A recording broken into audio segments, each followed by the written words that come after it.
considerable interest. Tahitian? Okay, so considerable amount of interest is item 10, which we expected.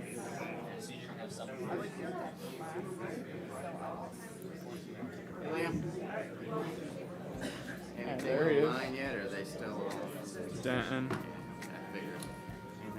I knew Barbara was going to have her hands full on there, but I know she knows what she's doing. God bless you.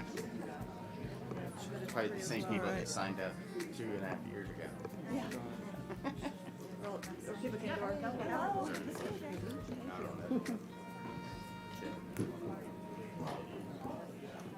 Get them all. You have a good lunch? Yeah. Oh, there you go. That is good lunch. Where'd he go? Five Guys. Oh, Not good for you, but it's Yeah, delicious. definitely not good for you. it is good, exactly. But it's delicious. Still on vacation, man. I was gonna say, we'll still. Hey, I got to hang out with Liam 2 days in a row. Yes, we got to see each other yesterday. Yeah. Thank you, Pasco. I need for Pasco. Although we got split into two different groups. That's true. Sing out a public notice. Yeah, that's right. Is that a sunshine violation?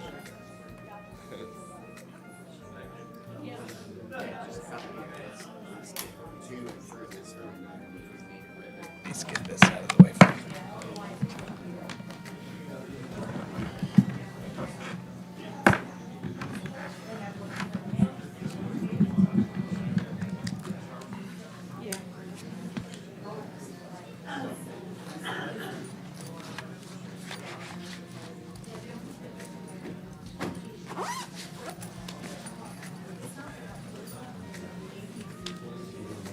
Trail was.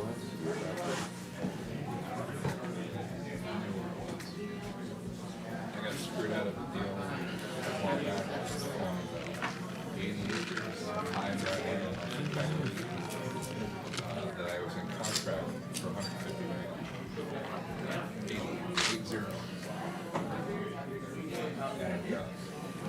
And so I got a little more familiar with the area.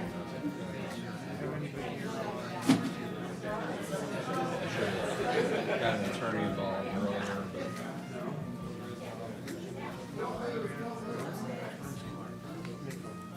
Nobody lives out there close enough to object. yeah, it was a piece of parcel land that backed up to the construction dump. Far north or west corner of the county. And that's my client's house to Landville. Yeah, it was right next to that, right across. Well, They To own the the land east of that. immediately to the east. They own the land between the landfill and Sorry, great. yeah, there was a 40-acre parcel to the south, and there's 240s to the north, and those 240s were one Gotcha. On the east side of town. on the east side. Yeah.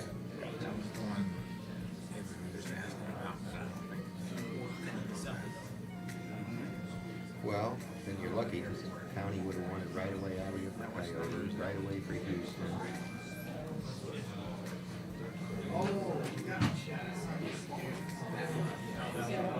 Have a place to go out and ride four-wheelers and shoot guns. Built some berms. At the time, anyway. I knew it would have been valuable at some point. Some good. Guns, you can range it at the moment. Yeah. Yep. We'll fire a bunch of lead into the side of You have to like sign in somewhere, get permission from like. Yeah, I just called the owner. I thought, I want to come out and shoot guns. No problem. Been there, done that. The owner, of the construction land. Yeah. Oh, I got you. He's on the speed limit. Yeah, that'd be great. Because I'm looking for a place, it's not a normal range to go shoot. Yeah. You want to go empty some 556, some 223, or some 769? 62 by 39. Yeah. Built-in berm, so.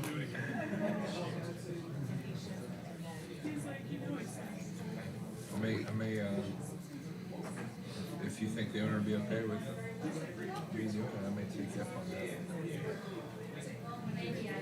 We used to rent a piece of land not too far off of Colony. So you go up Colony and then it makes a hard left and then a hard right and it connects Foxfire, so you make a right on Hudson right there and go down. There's a substation on the left.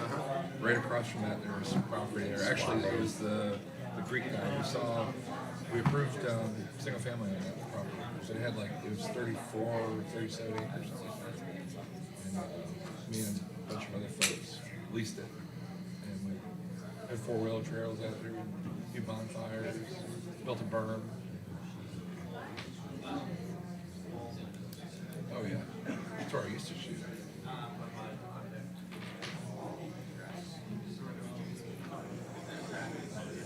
That's where I knew the Griffin family. I knew Seth.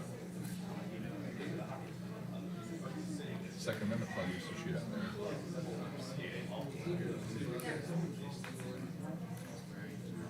Oh, God, yeah.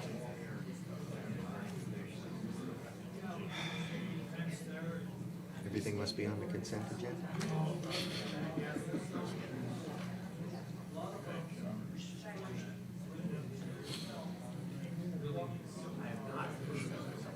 I'm glad people come out.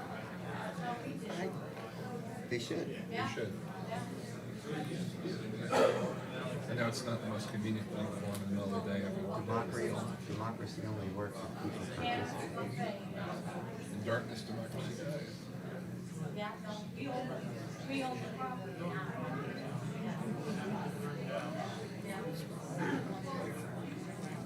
Because if that was the case, we could have that hotel a long time. Yeah. Actually, we need a better term for that. Because democracy is Also true. That's why the whole idea of a republic is so important. yes. Make sure that the majority can. The Constitution. Yeah, because otherwise 51% always sits there. Correct. 50% plus 1. 50%.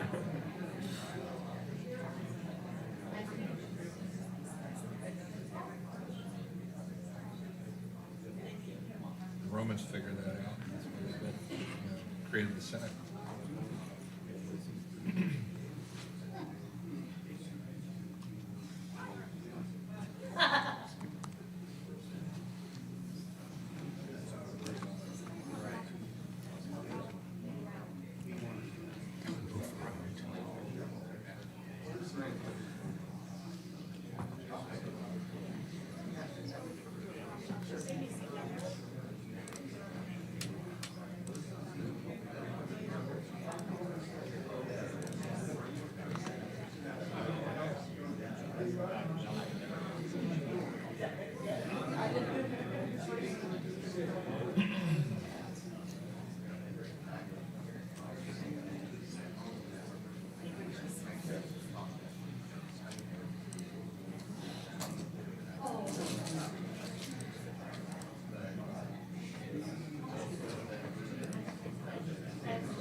City, Mhm. the city Yeah. itself. Yeah, we moved into a new build in downtown, so no HOA, but a new house. Which my knees hurt for 6 months going from a bungalow to a slab floor. Okay. Couldn't figure out. I was like, a little hard floor now. Call the meeting to order, please. If we'd stand for a moment of silence and pledge of allegiance.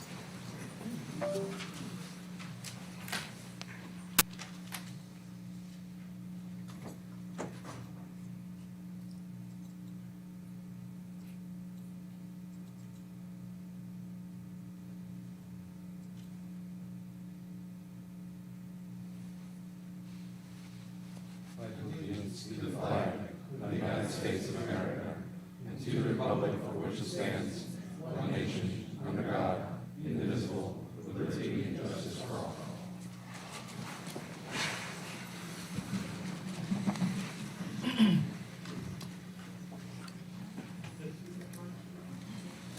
Okay, if the clerk could read the roll call, please. Eddie Girardi. Here. Principal Poole. Here. John Moody. Here. Matthew Muntz. Here. Derek Lomowitz. Here. William Devine. Here. Chairman Charles Gray. Here. And the proof of publication, please. The items were advertised in the Tampa Bay Times on April Email. 1st, 2026, by affidavit certified mailing and site posting. All right, thank you. I'd like to welcome everyone today for the Planning Commission. We're appointed by the Board of County Commissioners, and we meet twice monthly. We serve as a local planning agency, and we hold public hearings and transmit to the Board of County Commissioners our recommendations on comprehensive plan amendments, land development code amendments, rezonings, and conditional use requests. The Planning Commission is the final decision-making body for special exceptions, certain appeals, variance requests, and certain alternative standard requests. However, you may appeal the final decisions to the Board of County Commissioners. If one is in opposition to any development, code amendment, rezoning, conditional use, or any item where this board transmits a recommendation to the County Commission, it's important for you to attend the appropriate Board of County Commission meeting. For those of you who are not familiar with the content of the meeting, we have three sections. We have continuances, we have consent items, and we have regular items. We'll go through each of those one at a time. It's been our custom to grant continuances if requested by the applicant or the staff, unless there's extenuating circumstances. And then we have consent items. We'll go through those one at a time. If there's something on consent that you'd like to have discussed today, raise your hand when I read it off. We'll be happy to pull it from consent and put it on with the regular items. Otherwise, the items left on consent will all be voted on at one time and approved, and the regular items then will be heard and discussed fully. The applicants will have 5 minutes to make a presentation, and anybody in the audience who has questions about those applications will have 3 minutes to state their concerns, and then the applicant will have an opportunity to come up and respond to those concerns. And so we'll fully discuss that. We'll try to answer all your questions, and we also want to we have time reserved for public comment on any item that's not on today's agenda. Is someone here to speak on something that's not on today's agenda? Okay, I don't see anyone. We have one individual pre-registered for general public comment. Okay, One Miss Jasmina Forkin. okay, just 1 second, and we'll get to her then. Hi, good afternoon. Yeah, just wait 1 second. Let me finish, and then I'll let you go.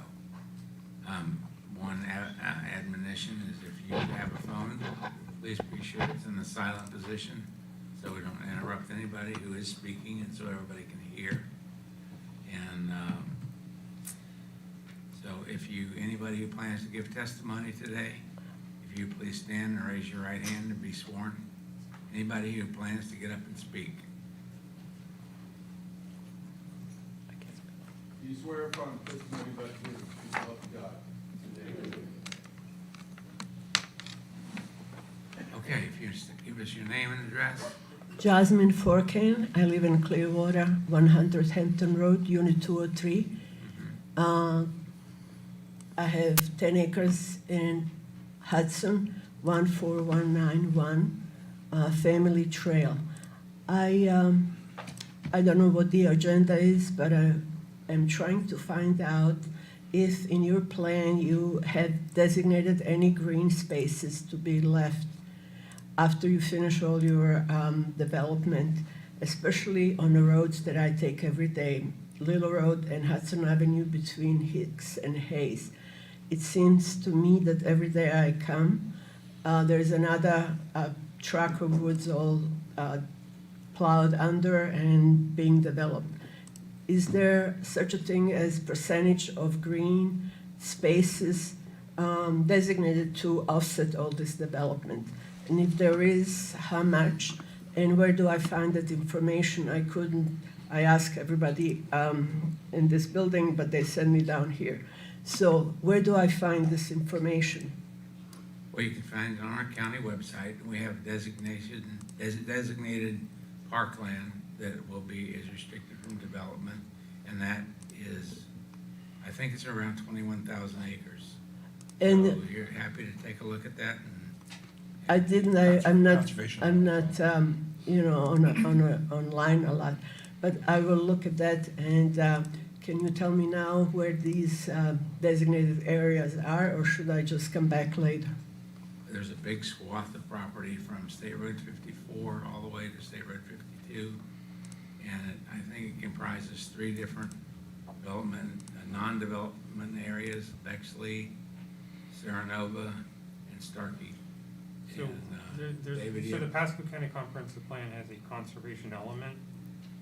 The Pasco County Comprehensive Plan has a conservation element which maps all of these areas. I know about the existing areas, but considering all this new development that just started recently, I had this land for 25 years, and it used to be cow pastures on each side of the road, but now it's totally, it's being developed. Is there plan to offset this big development with something green left on Hudson Avenue, maybe? So you're talking about when new projects develop, what are they? All this required- new development. What are they required to set aside in their project? Yes, within my road, I take every day from Clearwater to come to my, So that's determined at the time of site plan based on, we have neighborhood parks requirements that require them to set aside green space. that And we exists. also have a tree ordinance that requires them to set aside green space. So that's determined at the time of site plan approval for that project. And the tree ordinance is, we've updated that fairly I recently. know, I'm so happy, I'm so, And so some of the projects you're probably thinking of was prior to that, so some of these projects where you've seen clear cutting on Little Road, for example, that was prior to some of these protections that we've worked to put in place, so.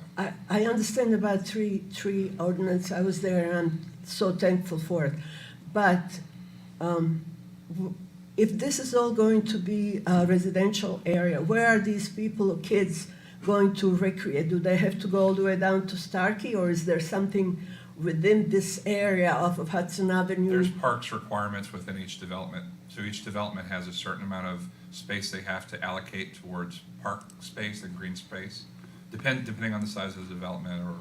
Like 40 acres next to me, they just going to build 116 homes. I didn't see any plans of any kind of recreational area. They have some ponds for the water to collect. They'll be required to set aside space or otherwise mitigate for it. So where do I go to find out if there is anything going to You'd have to look happen? at their site plan. You'd have to, so Thank you. Mr. Dutter, who's sitting right there, his team reviews every single site plan that comes into the county. And they have to review it for compliance with our neighborhood parks ordinance. Okay, So they would be able to identify on every site plan how they're complying with the neighborhood parks ordinance. thank you. Thank I hope there's something left, by the time it's all developed. Thank you so much. Okay. Is there anybody else? Okay. All right. I think we can start.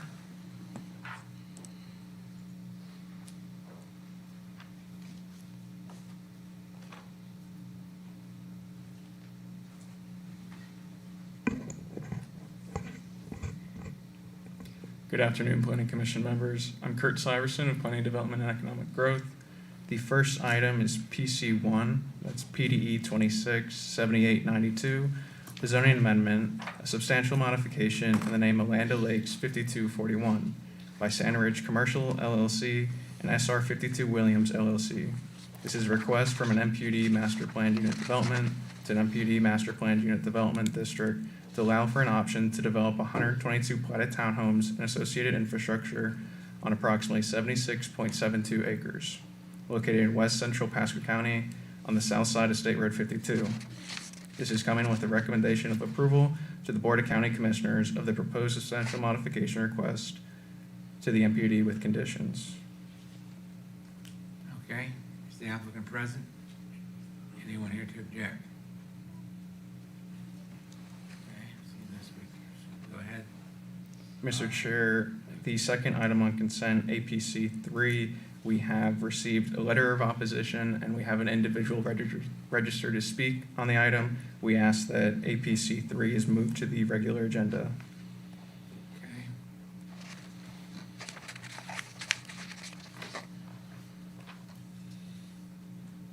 All right, and what about 4? Item APC 4, you'll be sitting as a local planning agency for. This has a companion zoning item, which is APC 5, the Mitchell 41 MPUD. APC 4 is PDE 260414, CPA 23(05). This is the Mitchell US 41, a comprehensive plan amendment to the future land use map 2-15 and sheet 5, changing from Res 1, residential 1 dwelling unit per gross acre, Res 3, residential 3 dwelling units per gross acre, IL, industrial light, conservation lands, and office to PD planned development on approximately 1,219 acres of real property located on the west side of US Highway 41. And a text amendment to sub-area policy flu 7.1.5 Mitchell US 41, and a map amendment to the future land use map 2-9, amending sub-area map 2-9 parentheses 15.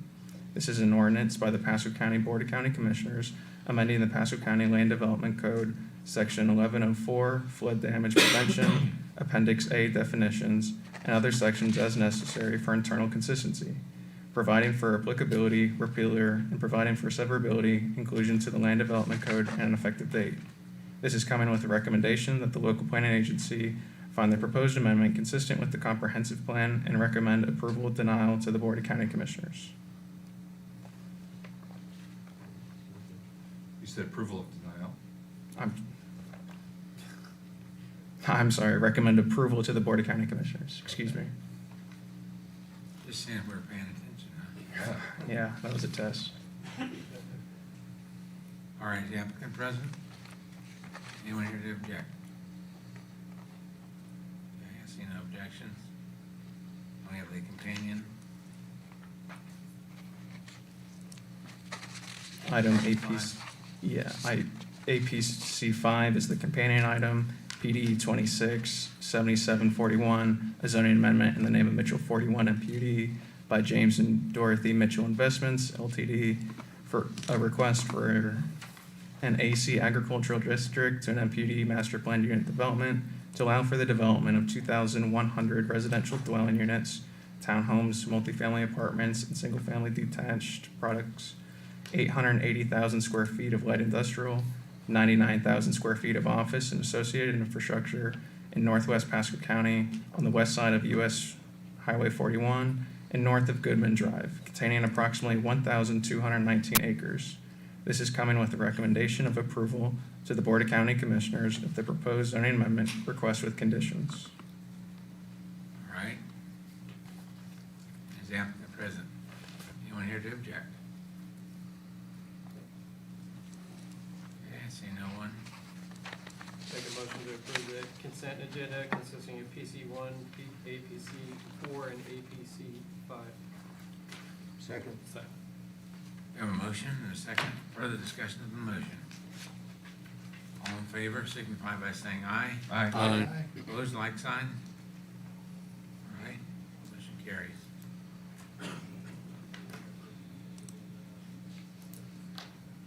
Okay, so, let's see.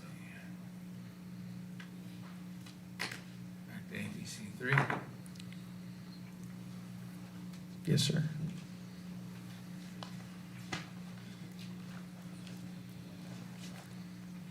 Item PD 26 CU 07 is a conditional use request in the name of Tahitian to be presented by staff.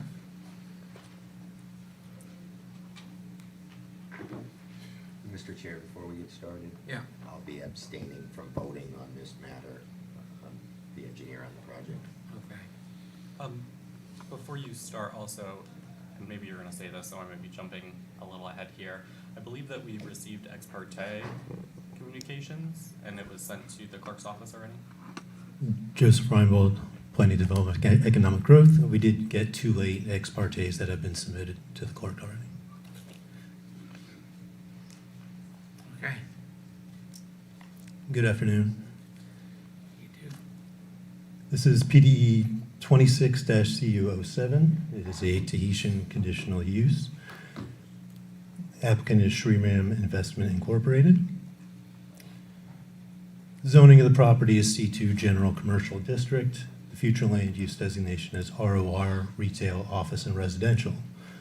So the purpose of this conditional use is for multifamily dwellings in the C2 General Commercial District in accordance with LDC Section 526.3.0.3. The location is on the west side of US Highway 19 in Holiday at the intersection of US Highway 19 and Tahitian Gardens Circle. Here's the site location map. Property is located in the West Market area and in the urban service area. Here's the map for context. You have Darlington Road to the north, US Highway 19 along the east side of the property, and then Mile Stretch Drive down to the south. Zoomed in aerial of the property, you can see Tahitian Gardens condominiums there to the west.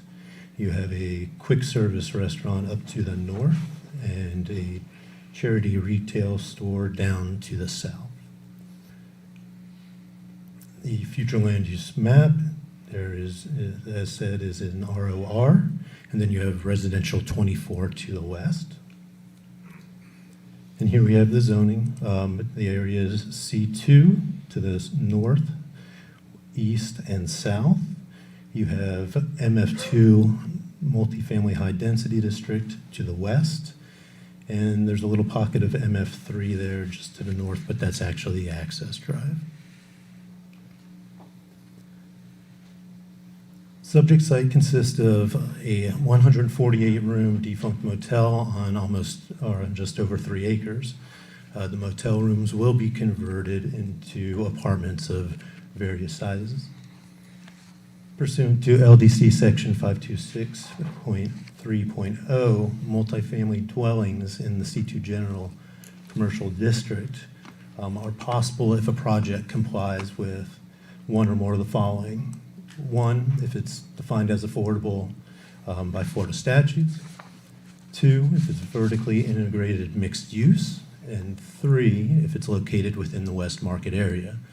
So this project actually complies with number 3, being located in the West Market area.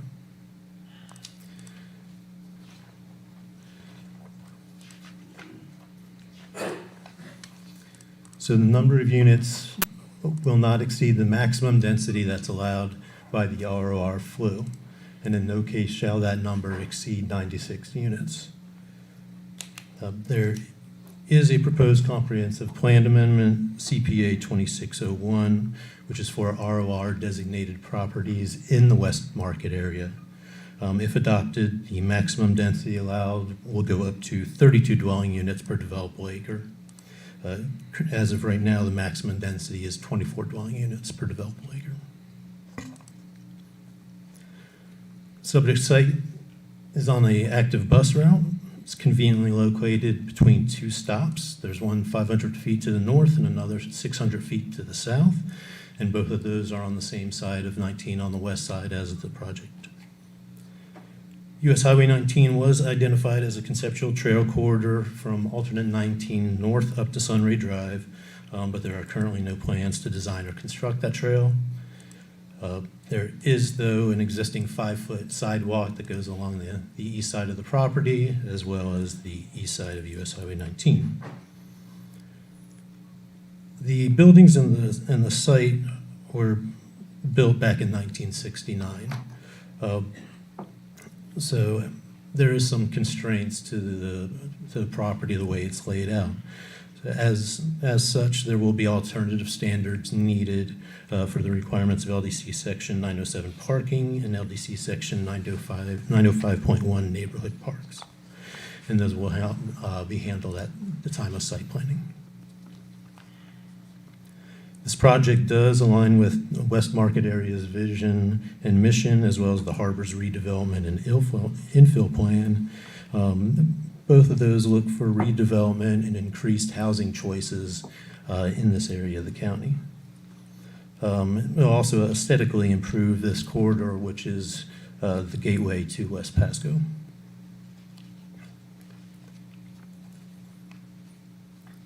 And here's just an overview of the site plan. There's not going to be any demolition or new buildings there. It's renovation and refurbishing, adaptive reuse of what is there. The office building, which is right to the north, that will be turned into a clubhouse and will have various amenities like a fitness center. Staff's recommend approval to the Board of County Commissioners of the conditional use request with conditions as set forth under the recommended conditions section. I'm here for any questions. Any questions? Maybe a better question for the applicant, but I would be curious to see what the proposed look to what an apartment would look like and how the rooms are going to be converted. All right, the applicant's present.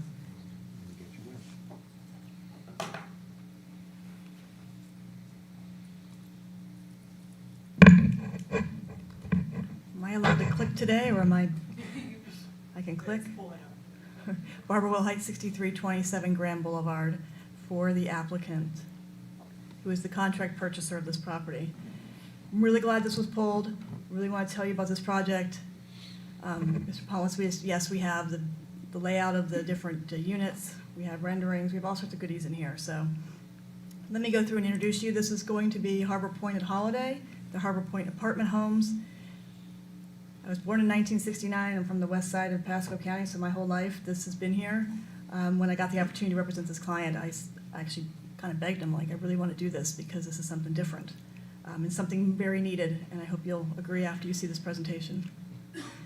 Site context, I think staff went over this. We're just south of Darlington. You can walk to Aldi, you can walk to the drugstore, you can get to 2 different bus stops, you can get down to the stockyard if you want to go country line dancing, all within walking distance. Property view, this is a little bit dated because now it's got a nice chain link fence up on it because the county revoked the certificate of occupancy for the motel.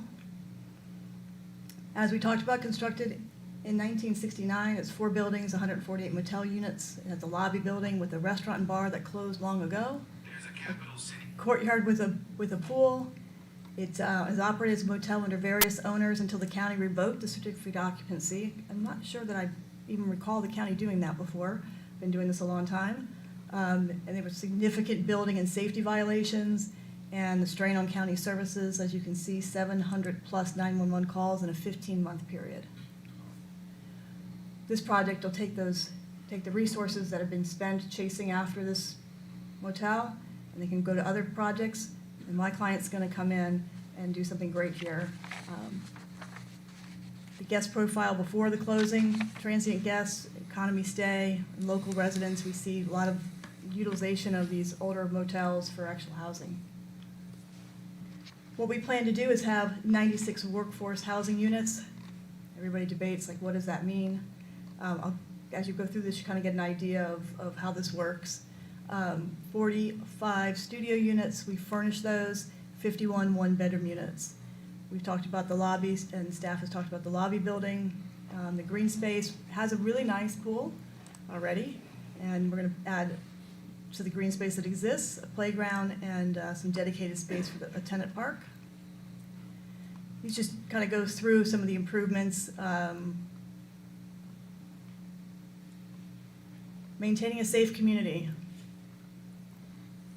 No transient stays. All tenants are pre-screened, 12-month lease terms. When motels run, you cannot background screen them, can't income qualify them, you can't do any of those things. So you go from a project where anybody can be there with sex offender, criminal, to a project where people are screened, they sign leases.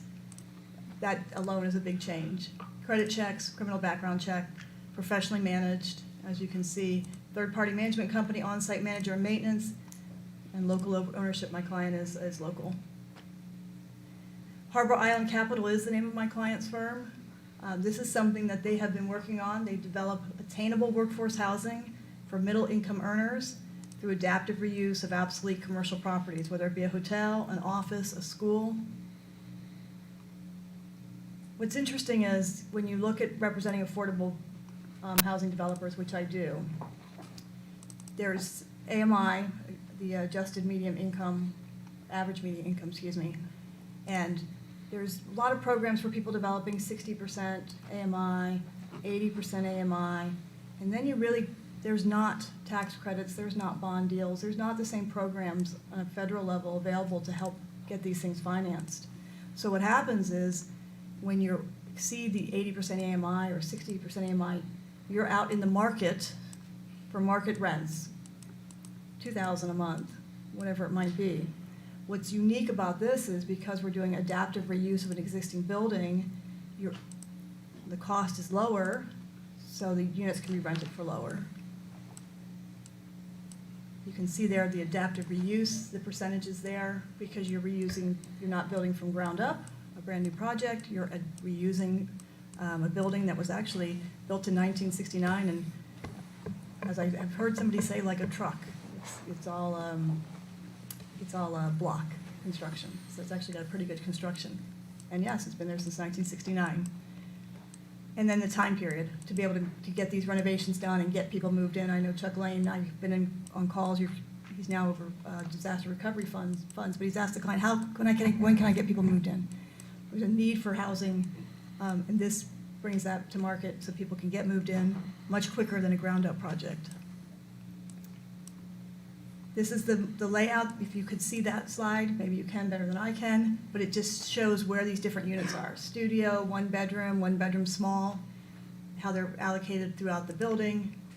This is the lobby, how we're gonna redo the lobby building to have an office, a tenant gathering area, a gym. This is a typical studio.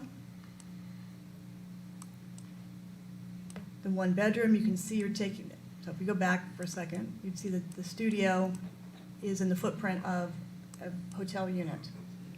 So it's just redoing the hotel unit, adding the kitchenette. So there's a kitchen. The one bedroom or two hotel units, take the wall, portion of the wall down in between, make one of the restrooms the kitchen, and then the other side where the bedroom and the bathroom is, it's currently a bathroom, you just renovate those spaces. This is the typical bedroom small, and these are the renderings of what it's going to look like.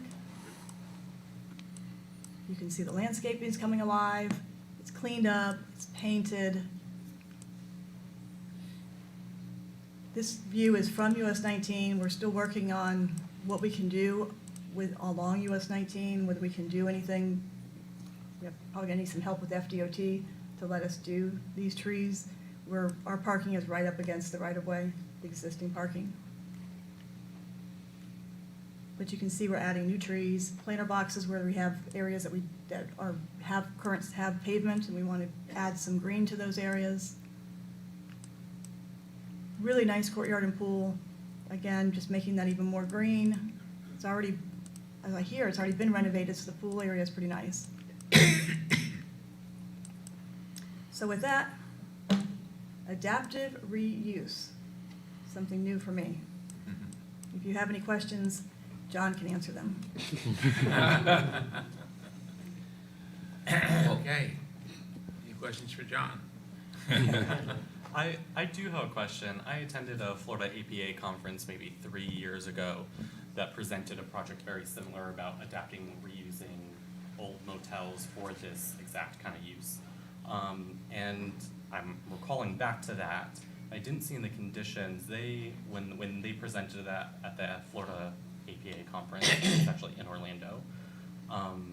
They actually talked about specifically having conditions on how many occupants can be in a unit. Is that something that you thought about, or maybe staff has thought about?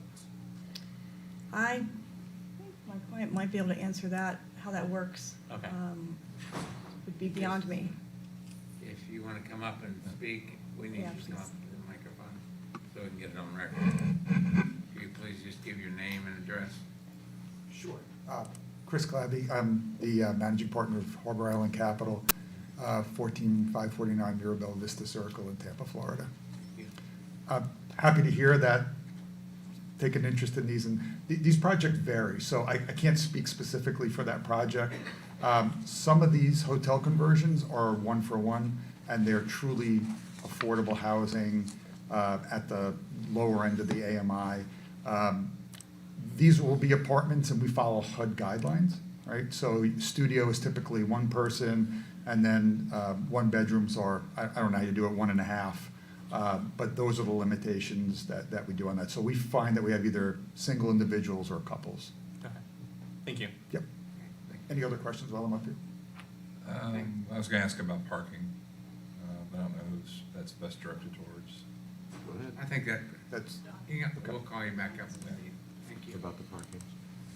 I guess the LDC requires, we're slightly over half of what the LDC requires for that number of units. So I understand that the applicant, that you guys are going to request an alternative standard at the time of site plan review, but I'm guessing the argument will be made that some of those spots will be offset by proximity to mass transit, but I still have some reservations about the number of, 114 parking spaces for 96 units.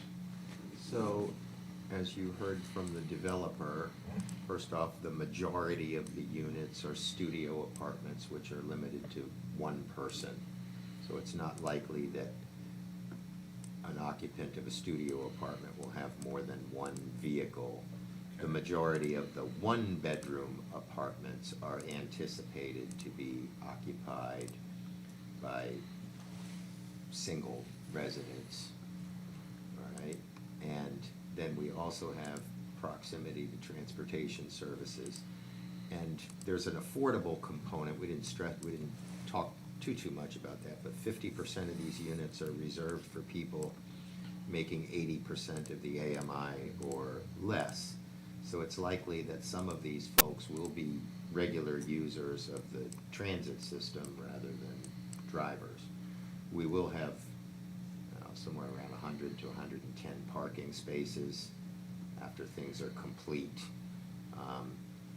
The applicant has already studied multiple apartment complexes in the area, some market rate, some affordable. And what we've determined from that study is that the Pasco County Land Development Code, as it relates to the number of parking spaces needed for multifamily, is actually far in excess of what is actually used in these places. Right now, our code would require generally about 2.25 spaces per unit, and we're finding that number is significantly less with the parking study that's been done. What's the And this has ratio been that you done guys are seeing? this has been done for more than one project that I'm working on with this developer. What's interesting about those parking studies is not just how they were approved. They got, it doesn't just say this project was approved at 1.4, 1.1. It's actually going out on a Saturday night and studying the utilization. They're actually utilization studies. What's your occupancy? What's your utilization of the parking? Yes, the study went out and actually counted physical parking spaces on the properties, and then they mounted cameras to monitor every parking space on the property to find out when were the peak hours of utilization and what was the total amount of parking utilization during the highest demand period for parking. So what kind of ratio are you guys seeing in practice? So we're seeing that it's actually closer to 1 to 1.1. I will tell you that for this particular project, the transportation engineers have recommended 90 parking spaces as being adequate. But we'll be providing actually over 100, depending on how we work out some landscaping in the parking lot with the Development Review Department. Okay, The other point I would like to make is that 96 is a max. right. So they're not entitled to 96. So if for some reason they can't get an alternative standard approved that gives them 96, I mean, maybe they just won't get 96. I mean, Correct. Yeah, if their 'cause that was burden- my other concern if their was the burden density. proved that they, get an alternative standard for 96 units, but if they can't show it, maybe they just won't get 96 units. Yeah, it felt like the 24 density made more sense on this property than 32, but I guess if you can make a case for it, then I understand. It's a high bar to get an alternative standard for parking. That's why there are actually utilization studies. It used to be, just tell us how you've been approved and what's been approved before, but very high bar. So, Right, and these are local apartment complexes that have all been studied. Yeah.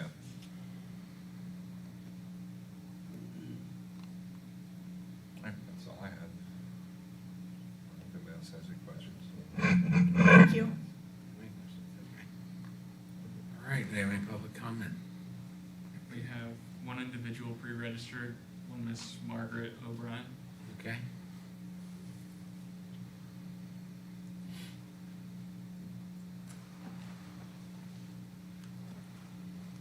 Good afternoon.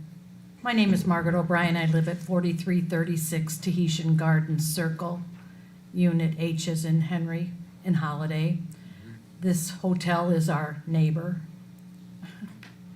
And I'm the president of our board currently. And we have spoken with the developer and are very excited about the change, because that has been closed down since October. And prior to that, police, ambulances, overdoses, prostitution, we've had it all. And they come in our facility and break into elderly people's condos. We're not all elderly, we're all 55 and above, but there's some that are quite old that live alone, and they're very scared. And so I think this would be a great addition to this property, because I sure don't want it to go back to the way it was. All I right. thank you for your time. Thank you very much. Thanks. So is there anybody else that wants to speak? All right. See no one. Do I hear a motion? Motion to approve? Second. We have a motion to approve and a second. Is there any further discussion of the motion? If not, all in favor signify by saying aye. Aye. Opposed, like sign. Let the record reflect that I abstained. Okay.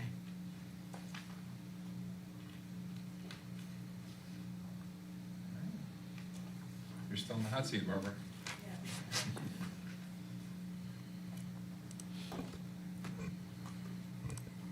Sure, go ahead. Item P2 is PDE 267596, a zoning amendment in the name of Denton Avenue MPUD Master Planned Unit Development, to be presented by staff.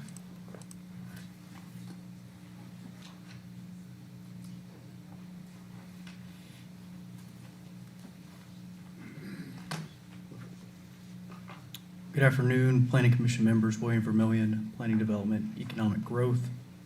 This is PDE 267596, the Denton Avenue MPUD. Some of the Planning Commission members were here for the original iteration of the project. Came in 2022. We're 4 years removed from that, and there's been some substantial changes to the project since then. A brief refresher about what the original proposal was. It was originally 1,600 dwelling units, which were 40-foot single-family detached and multifamily apartments. townhomes, and a combination of light industrial flex space. Today's proposal is much less intense and dense as there's no longer a corresponding comprehensive plan amendment. This rezoning is consistent with the current future land use on the subject site today. Here's a location map in the northwestern portion of the county. This is a rezoning request from R2, low-density residential, to MPUD master planned unit development district for the development of 832 single-family detached units, 75,000 square feet of support commercial, and 440,000 square feet of light industrial, and associated infrastructure on approximately 331 acres. This is approximately 1.5 miles east of the intersection of Denton Road or Denton Avenue and Little Road. Here's the current subject site, spanning from Denton Avenue down to a little bit of a tail there on Kitten Trail, and then a tail as you also kick eastward. The current zoning map, the current future land use map reflecting its current residential 6 future land use designation, as well as the IL flew there on the top left corner. A contextual map for the Planning Commission here. You can see the subject site outlined in red, and then also that east to west bifurcating red line is the Bolton Avenue extension. This extension right now is not currently within the adopted comprehensive plan, but a part of that 2050 update is adding the Bolton extension onto the Vision Road network from Little Road out to Coyote. And you can see Coyote there as that black and white dashed line. You can also see further south that black and white dashed line of a Vision Road, which is Hicks Road, which connects Kenton up to that future Bolton extension. As you move north, you have the approved Denton Place MPUD, which is largely single-family product. To the north across the street, there is a school site, the county park site, which is Arthur Engel, and an existing R4 neighborhood. This is the current proposed master plan. You can see the light industrial there in red, the support commercial in purple, and the residential product type in the orange tan color. We do have a binding concept plan for this proposal here, and the big thing to notice here is what the applicant did throughout the meetings with both staff and the community is they put the larger lots on the boundaries of the neighborhood, especially where you had adjoining property owners. So to the south, you see that orange color, which is the largest lots, which are the 70-foot wide lots, the yellow, which is 60s, and then internal you have the 50-foot wide lots. You can see the linear park space. Whenever we went to that aerial map, and there's that weird little tail on the southern end of the property, it's actually in between 2 current single-family detached homes. So what the applicant did was turn this into a park space with a meandering trail there in red that's 10 feet wide, which connects to the sidewalks being built on Kitten Trail as a part of the CIP. Those sidewalks on Kitten Trail take you to the sidewalks on Cobra Way, of course, to the school facility there on Cobra. The support commercial here is consistent with the IL future land use, which says you can have up to 15% of the upland acreage as support commercial. The current proposal of 75,000 square feet and its associated acreage is roughly 7.8% of that total area for industrial there within that future land use category. This project also comes with a binding landscape plan here that the Planning Commission members can see that the applicant working with the members of the community over the last 4 years developed additional buffering, especially on that southern portion there and along Mattis Road, depicted here, and also here with the Florida native plant palette as the allowable species to be used. The regular LDC provisions would say that this project has to build sidewalks along its linear frontage as a requirement of the code, but the applicant worked with staff in building an off-site portion of that sidewalk, which is shown in red. There's the cross that safe crossing area there demarcated by that hatched rectangle, the dotted line rectangle there, which allows pedestrians from this development, as well as citizens that live on Kitten Trail that can access this project through the linear park site, to the sidewalk that would be constructed in blue, taking you to the off-site segment in red, which is creditable against the bike ped credits of the impact fees. There's two variation analysis that come with this proposal here. The first from 9016D11, street design and dedication requirements, continuation of existing street patterns. That's that southern vehicular connection to Kitten Trail. In lieu of that connection, there's a pedestrian connection through the linear park.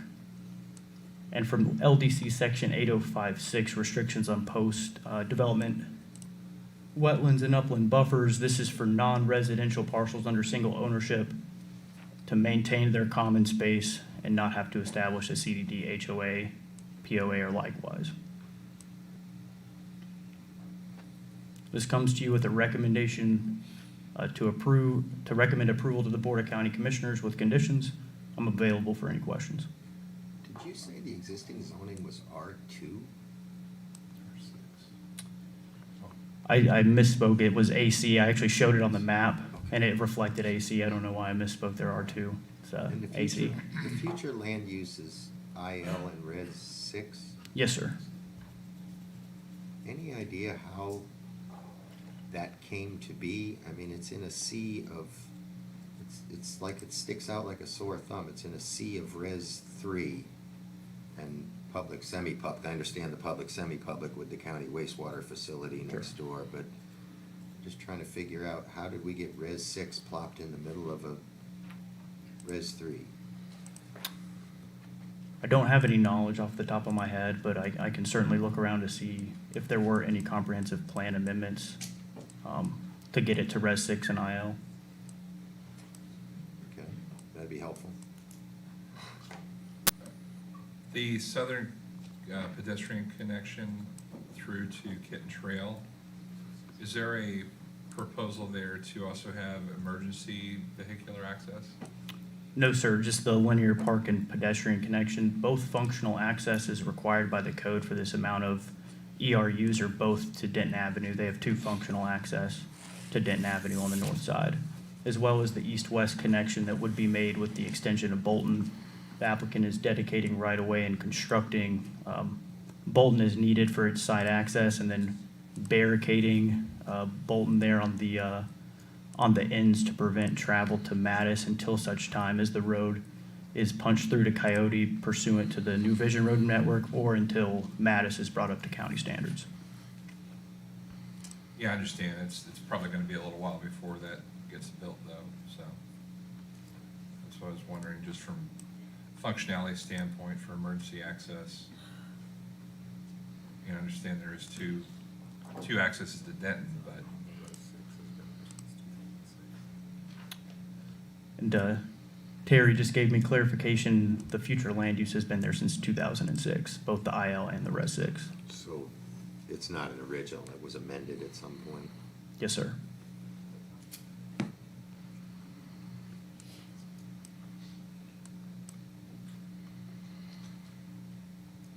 Anything else for Will? Yeah. Thank you. Thank you, Will.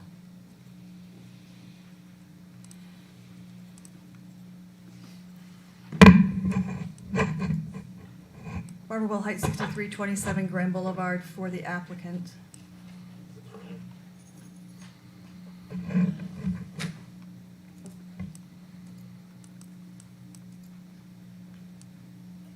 Went through, I think William went through the applications as they existed in 2022, when you would have seen this before, whoever was here in 2022, because this comprehensive plan amendment did come before you all.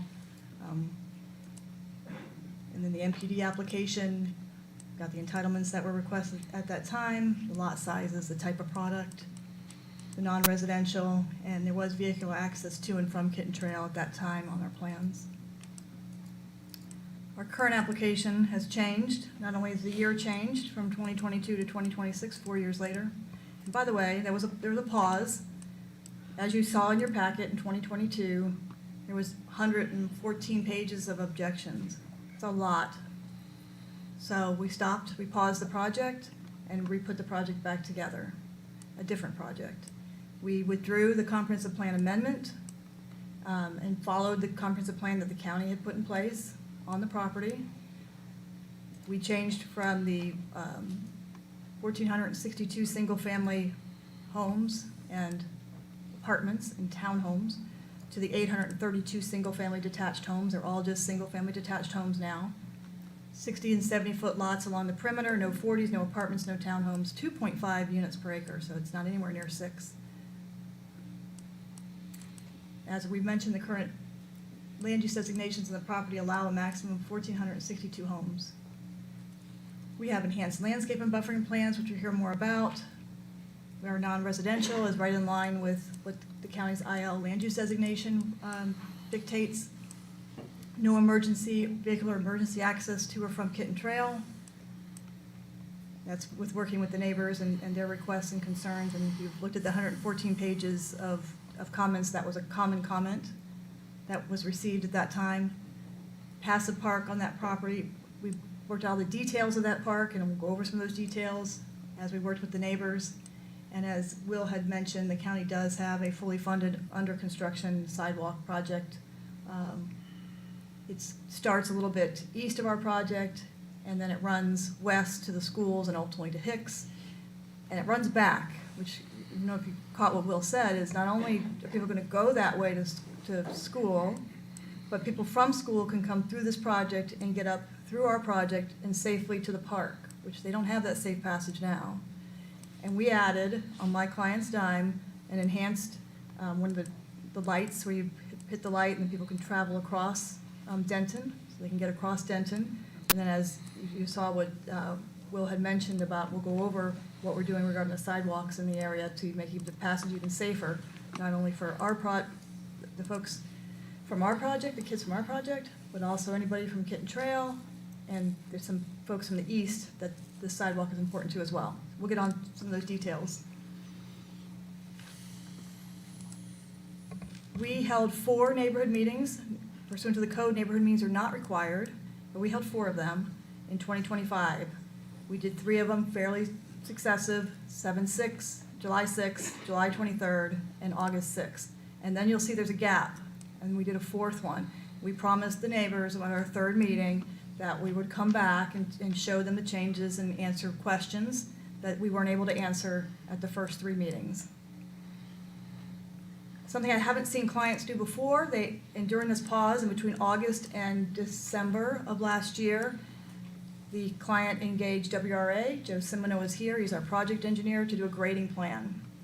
And what that did for the project was allow the project to look closer at drainage and flooding and floodplain compensation in light of the questions that were asked at our first 3 meetings about those issues. It allowed for a specific binding landscape plan to be created and presented at the 4th neighborhood meeting. And it specifically allowed, having a grading plan allowed the client to be able to determine where they could save existing vegetation, because that's always the question you get. Behind my house, what happens to the trees? And so we were able to answer that question by doing the grading plan. Usually you'll get up here and everybody will say it's too early, we haven't done any site planning, we don't know what our grading's gonna be, we can't tell you we can save anything. We did the work so we could do the plan so we can save. It allowed us to have one-on-one meetings. My client Robert Melson did those. One-on-one meetings with homeowners to walk in their backyards and talk about the existing vegetation and the buffering behind their homes and what was being proposed. What's interesting, when you go to these neighborhood meetings, the neighbors are like, what are you gonna plant? We don't want anything cookie cutter like you see in other parts of the county. We want landscaping that looks like our landscaping. Native vegetation. So not only did we look at enhanced landscaping where where existing vegetation didn't have the opacity, so we were going to supplement existing vegetation. We're saving existing vegetation. We're going to supplement it, but we also looked at the type of landscaping so that we could get something that just looked more like the area, as opposed to when you see the cookie cutter that goes in. So that was done as well. The passive park only That was discussed with the neighbors, especially on the two sides of that parcel. They really wanted to see no active recreation there, no playground, no community pool, no sports courts, no sports fields. We have other areas in the community that we can do that. And we'll put in a meandering hiking and biking trail. No vehicular access to and from Kitten, including no emergency access. Again, that was something that was requested. We can meet the codes coming off of Denton. The code's very specific as to what you have to do for functional access and emergency access, and we'll meet those requirements. What was the objection to the emergency access? Because it's Just, never used, or very rarely. just don't want any connectivity to Kitten Trail. So, changes made, the 70-foot lots along the Kitten Trails, that was a change made as a result of those meetings. Another thing that the client agreed to is single-family homes only along the perimeter. This is this landscape plan, and get my page caught up here. A lot of thought, a lot of detail went into this. Not just, it's a landscape plan that was based upon a grading plan and based upon picking out species and really come up with something very special. If you go to the commissioner's offices, you'll see this on the wall because they like it.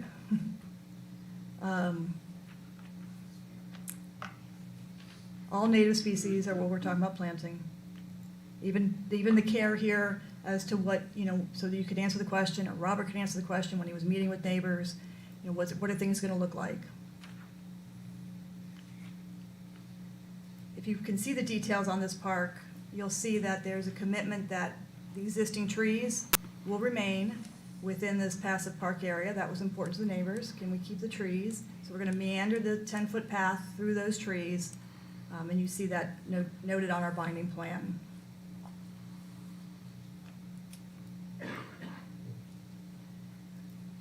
Well, after we worked with the neighbors, we got to continue to work with staff. And of course, we made our plans binding because you don't show something that you're not going to actually do. We have the enhanced Denton Avenue Pike pedestrian crossing, which will allow folks going to the park, whether it be our residents or other people in the community, to get across Denton safely. Eventually, we think, based upon our initial traffic analysis, that probably our entrance, our spine road will be signalized at some point when it meets warrants. But we wanted to make sure we didn't wait to that point to get people safely across. So we're going to have an interim condition until it's signalized, if it's ever signalized, to get safe passage. As William has explained, we made sure we have a 10-foot multi-use path to Kitten and conditions that go along with that. So not only can we get down to Kitten, but everybody else can come up from Kitten through our project. And we'll show you the slide here that deals with the off-site sidewalk to Arthur Engel Park. So what's interesting about this is that it provides a missing segment. So if you're out there now, if you want to walk to the park, you're walking in the grass dirt. So now you have passage that you can come up our sidewalks across a enhanced crossing, and then now walk on sidewalks, which is actually 10-foot wide path, all the way along to the park. We didn't stop at the entrance to the park. The county said, look at where the existing sidewalk stops for the folks in the Summer Chase subdivision. They go along a sidewalk right now, coming into the east. You can see it right here, this project right on the east, or the subdivision on the east. Right now, they walk up along their sidewalk, along their frontage, and then they walk in the dirt/grass to get to the park. Staff said, let's continue this down, so now we're going to have, they can also get to the park and down through our project into school on sidewalks. So we're just trying to fill in and do things to really try to make things work better in the existing areas. And with that, I do have my team with me. We have Joe Simino, project engineer, Mike Razor Transportation, and Robert Melson, project representative. Okay, thank you. Are there any questions from the applicant? If I can do two things of housekeeping, because I'll forget once we get rolling on public comment and responding. We did do a consistency analysis with the Land Development Code and the comprehensive plan. It was provided electronically, and I understand that it was provided to the clerk's office. If we can have a motion to receive and file that into the record. Do I hear a motion? So moved. Second? You have a second? All in favor? Aye. And the same with my PowerPoint that's been provided electronically as well. Okay. Second motion. So moved. Second. All in favor? Okay, Thank you. thank you. All right, is there anybody here that'd like to speak on this? Mr. Chair, the first individual pre-registered to speak on this item is Mr. Ken Howard. Mr. Howard, get your full name and your address, please. Ken Howard, my address 11117 Kitten Trail. Now, we talked to the developer, he come to several houses, landowners around and talked about his plan and so forth. We talked about what is usual and customary for Pasco County. All of our bordering properties, 32 of which are 2+ acres, 32 residents, 29 of them are 2+ acres, and 3 of them are 9/10 of an acre. The size of the lot that he has proposed meets nothing that was usual to what we live in the area. You've turned down 2 other developers in early 2000, between 2000 and 2005. One of them, Coyote Acres, told him he couldn't build 2 houses per acre. It didn't fit what was usual for the neighborhood. Where Mr. Mauer's property on the corner of Kitten and Coyote, you turned him down before Mr. Mauer bought that. He wanted to put 3 mobile homes per acre. It said it was not usual to the area. So here we are now, your man is telling, you're talking 2.5 houses per acre. It shouldn't be allowed if you did not allow no one else. Acreage is the key for our area, and I think you should be developing on acreage. You talked about Bolton Avenue. He has his plan to build a road to meet with Bolton Avenue. Bolton Avenue ends at Pasco County Properties, which is the water reclamation property. We're gonna go, nobody cared about Bolton Avenue residents for decades. They've asked to repair their roads and nobody's done it. Nobody cared a bit about it. Now you're talking about using their street for access for his property, going through water management property. I don't see why, with this plan in mind, wasn't the Bolton Avenue residents notified of what their plan is ahead of time so they could be here. No one on Bolton Avenue even knows of this development being built. I was there yesterday myself talking to them. And as far as the traffic goes, you have Sagebrush Lane going in with 400+ homes. Here you're going to have 800+ homes. Denton Avenue definitely will not handle that traffic. You see it every day. We live in the area. You're talking an industrial park with semis, heavy trucks, and only one entrance and an exit to the area. The developer sat on my carport one day while we was talking about the property and his industrial park, how it would be fit. You still have a minute left, sir. How it would be fitting, he said, for the industrial park to be a data processing center. It'd be nice for his area. Without restrictions on his industrial park, we do not want a data processing area. By history, 100% of the time, local residents' electricity bills have increased 100% because of the amount of use of electricity. The amount of water that's needed for a data processing center is enormous. In an area that's constantly, every year, water restrictions, because we don't have the water that we need in the area, and we keep adding to this usage. I think this should be turned down. If he goes with an industrial park, I think there ought to be restrictions on his industrial park, what can be allowed, and there's nothing said or anything about it. Thank you. Okay, thank you. Sir, so I hear the rest of your concerns. Can I get your, since you live on Kitten Trail, can I get your opinion on emergency vehicular access that would be only open to fire and? Well, let me tell you about a fire we had on Kitten Trail about 3 years ago, across the street next to the horse ranch that's across my street from my house. We called it in early in the morning. I came home from the dump. We called it in early in the morning. I seen the smoke billowing from an old abandoned trailer. And we called 911 right away. The neighbor across the street that runs the horse ranch, we sat there for 35 minutes before we ever seen a fire engine show up. The smoke billowed. It was, obviously there was somebody there that put out the fire before fire rescue got there. But there's, the time that would, for them to come to our area is ridiculous. 2 weeks ago, we had an accident right in front of my house. A car rolled over, took out my mailbox, crossed the street, rolled over into the field at the horse ranch, landed upside down underneath the tree. It was at least 20 minutes before fire rescue got there. We don't have adequate fire rescue response, not at all. So, and that kind of goes to my point is into providing. Yeah, my question was whether, Trail for emergency. Exit. He's talking about the entrance on. so there's a piece of the project that cuts through to Kitten Trail where they have a park, a pedestrian path. But some of the residents have said that, you know, obviously, I can understand not wanting regular vehicular traffic, but some of the residents also stated that they didn't want emergency access there either, which would only be open to police and fire. So Well, you gotta I think, just stop wondered and where think that about, objection was coming from. you guys gotta think about what people are gonna use it for. I mean, you're gonna tell people it's only for emergency exit or so forth, you know. Well, it would be gated where they would only have, they'd be the only ones that would have access to it. Yeah. It would be nice, I mean, because you're not gonna have the amount of access to the property that it's gonna be congested constantly. That's my concern. But the point is it gonna be used for kids crossing and so forth, and, you know, they're gonna use the park.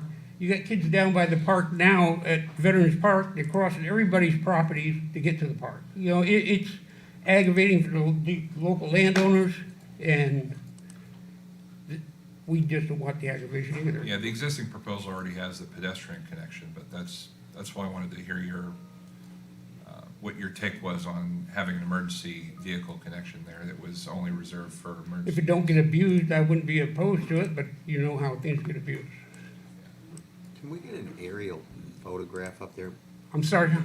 I'm asking the staff if they'll put an aerial photograph up there, because I'd like to ask you if you can point out where you live in relation to this property.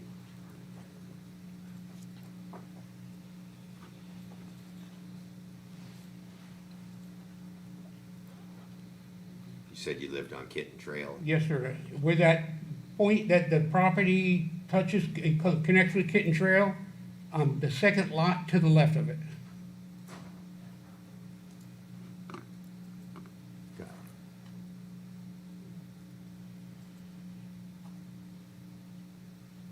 it. Second property, Okay, Ken? 2.5 acres. so you back right up to it. Yes, sir. Okay.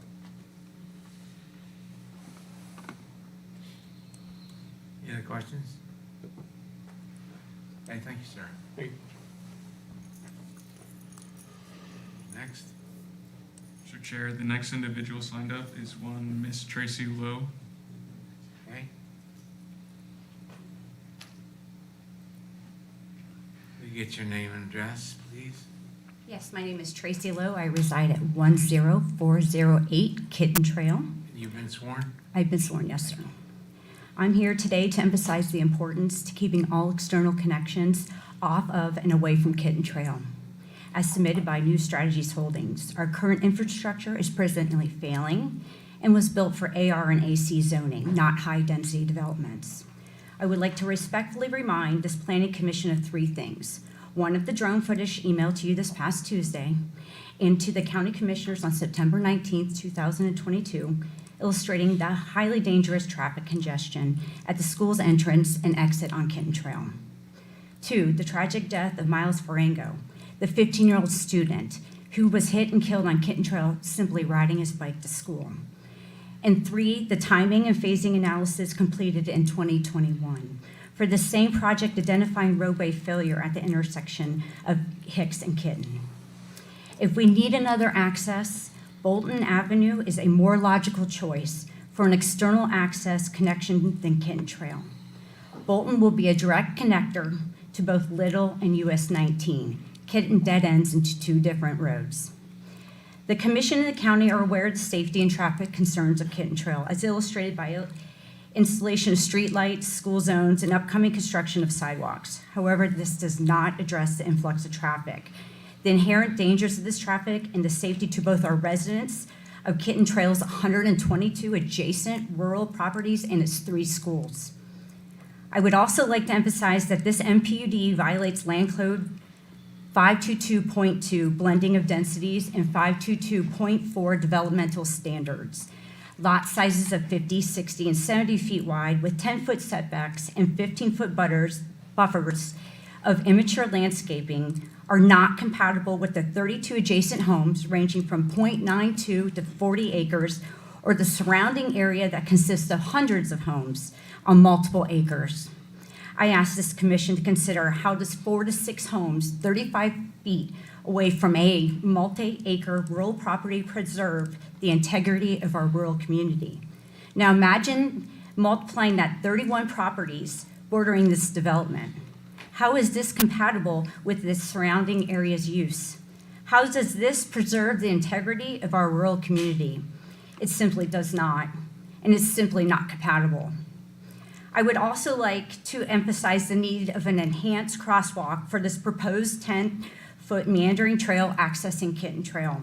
With the construction of the new sidewalk by the county on the opposite side of Kitten Trail, students and pedestrians will need to cross Kitten to access the sidewalk. This crosswalk will be needed to ensure pedestrian safety. Thank you for your consideration.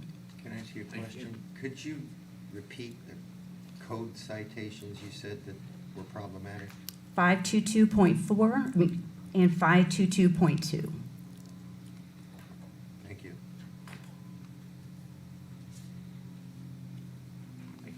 Thank you.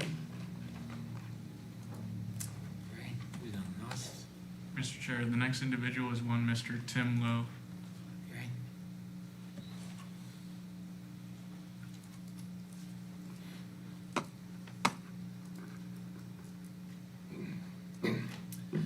Tim Lowe, I reside at 10408 Kitten Trail. We've been there about 26 years now, and we love our rural community. My main 2 concerns with this development are traffic and safety, as we have just recently pointed out from some of the other community members. Kitten Trail is pretty close to a racetrack right now. It doesn't currently support all the traffic needs. So we are highly against any access to Kitten Trail, even emergency access. There was a project called Palm Wind as recent as last year where Commissioner Starkey had required that the emergency access point now become vehicular use for that neighborhood. So that's what we want to prevent to happen on Kitten Trail because it just can't support it. It is a dead-end road at either end. It's less than 2 miles long. So we are strongly against that, again, because it doesn't support it. And the sidewalk that's being proposed to be built on Kitten Trail is on the south side of the road. So we need some sort of safe access if this project does go through for the pedestrians and, more importantly, the children to cross Kitten Trail. The other major concern, again, that's been voiced by many, is the compatibility.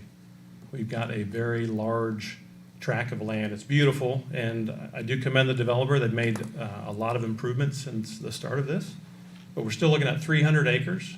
That's going to have over 800 homes, over 500,000 square feet of commercial and industrial. One thing that the studies don't show and haven't been talked about is the traffic that's going to come from the commercial and industrial side of this. They're going to have multiple deliveries, multiple employees, multiple trips, excuse me, to those businesses, throughout the day, more so than a single-family home. So we want to make sure you consider that. And just the sheer density, as mentioned, we've got parcels on the perimeter, all 3 sides that are anywhere from 2 acres to 10 acres. And now we're talking about an 8,000 square foot lot. That's the largest lot. You can fit 54 of those on one of those 10-acre parcels, to give you a little perspective of the incompatibility that we're dealing with. This project isn't coming in next to another larger project. right? And we just have a couple estate or landowners that are opposing it. When you zoom out a few more times, you can still recognize that parcel from a vast distance there, because it sticks out like a sore thumb, like mentioned, and is not compatible. So I'd like you to consider to deny this project on those points. Thank you for your time.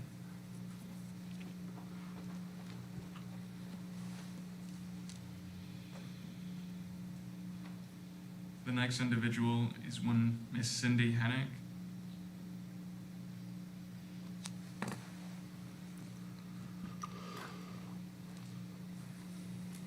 Hello, my name is Cindy Hennick, and I reside at 11623 Sunderberry Street. I live off of Denton.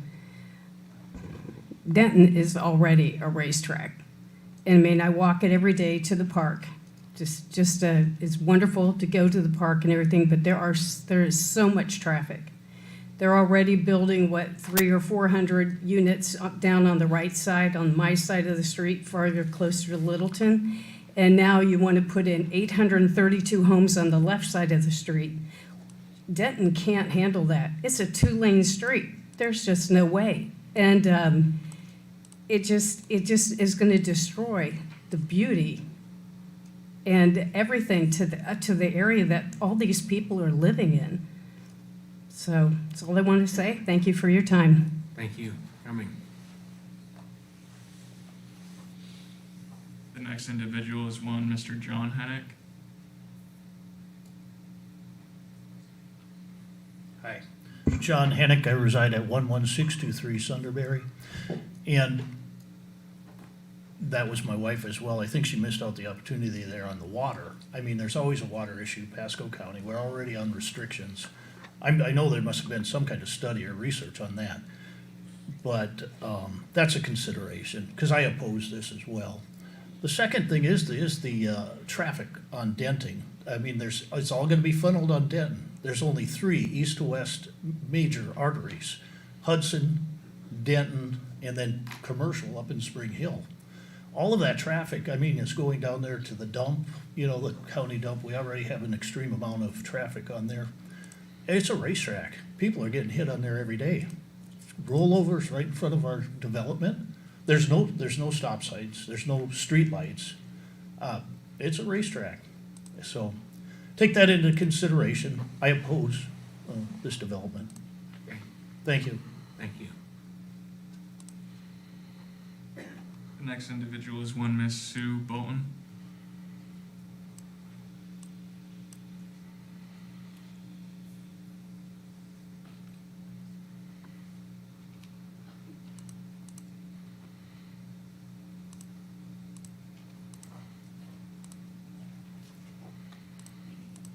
My name is Sue Bolton. I live at 10923 Kitten Trail. I've been there for a little over 30 years.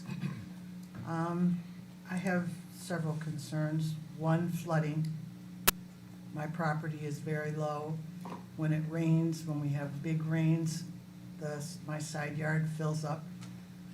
It looks like I have lakefront property. It's been a joke with some of my friends.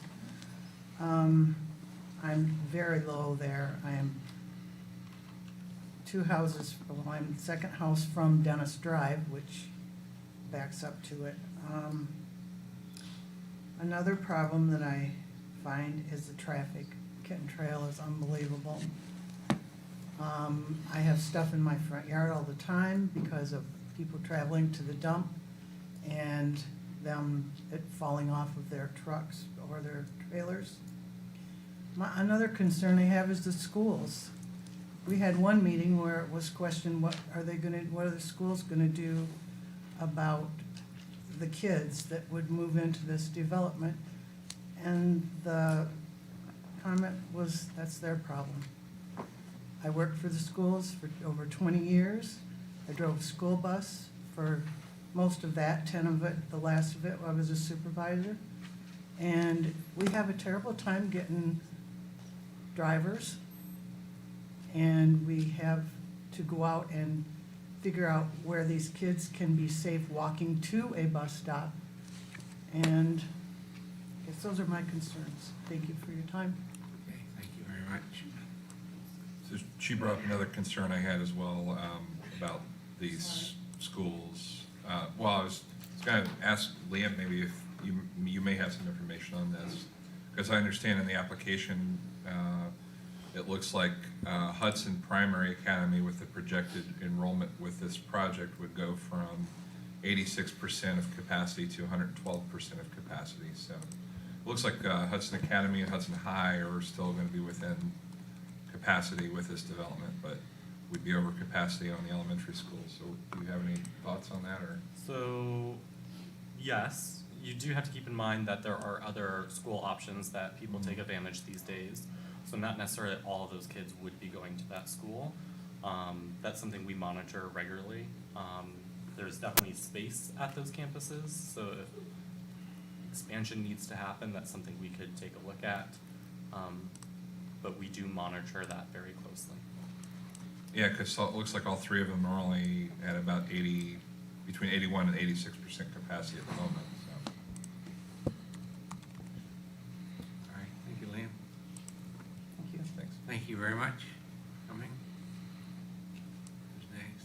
The next individual is one Mr. Jeff McLeod. How you doing? My name is Jeff McLeod.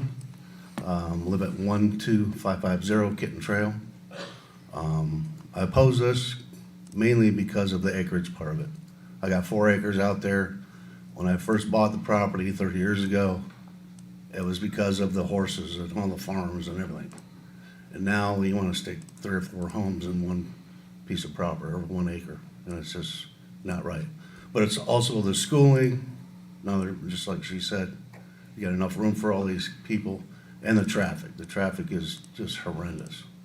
I mean, you know, you can put speed signs up, but it don't work. And so I do oppose this this zoning. So thank you. Thank you very much.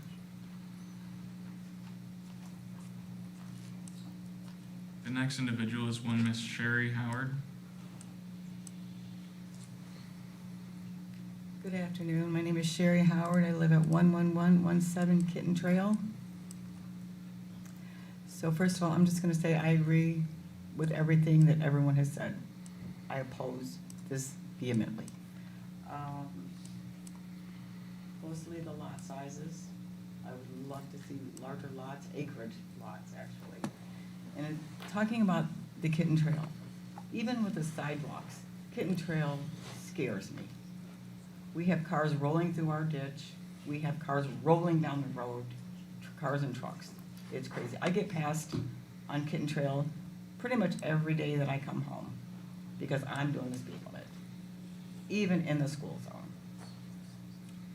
It's an extremely dangerous road, and I've been on Denton Road, and they're just as crazy back there. I think it's the same drivers. Anyway, water. It seems like we go into a drought earlier every single year.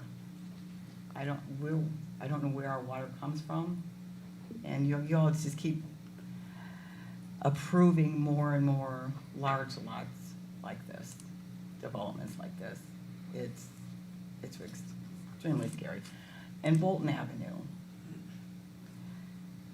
My husband spoke about the residents on Bolton, so I appreciate them closing off Kitten Trail.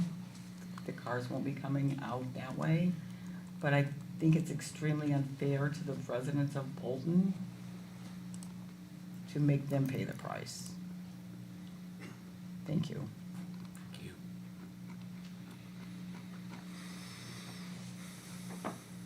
The next individual is one Miss Deborah Kosh.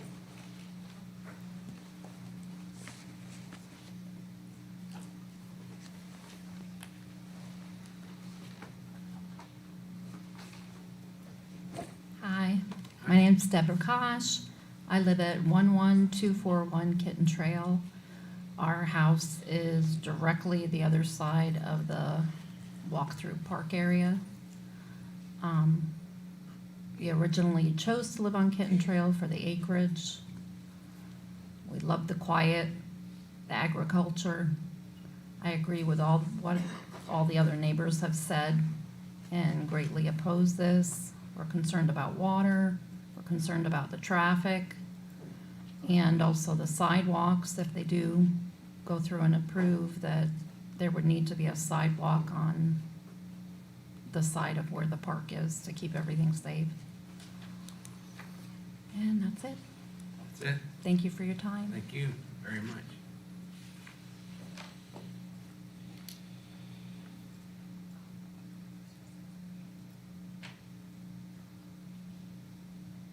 The next individual is one Owari Lar.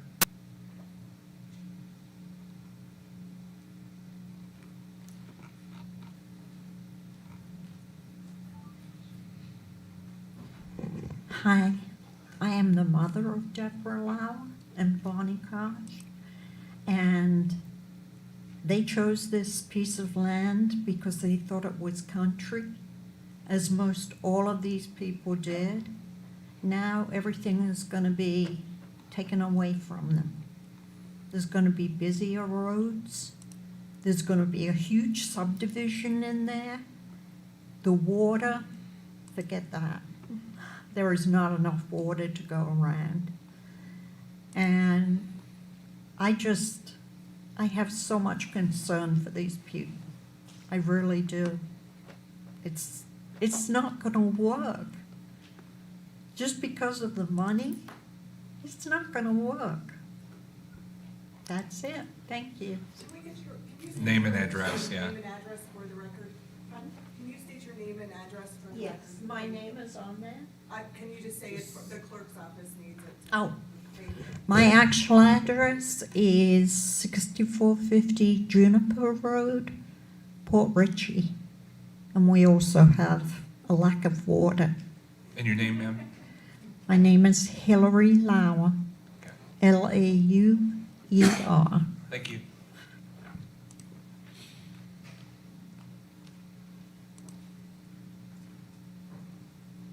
The next individual signed up to speak is Ms. Deborah Rogers.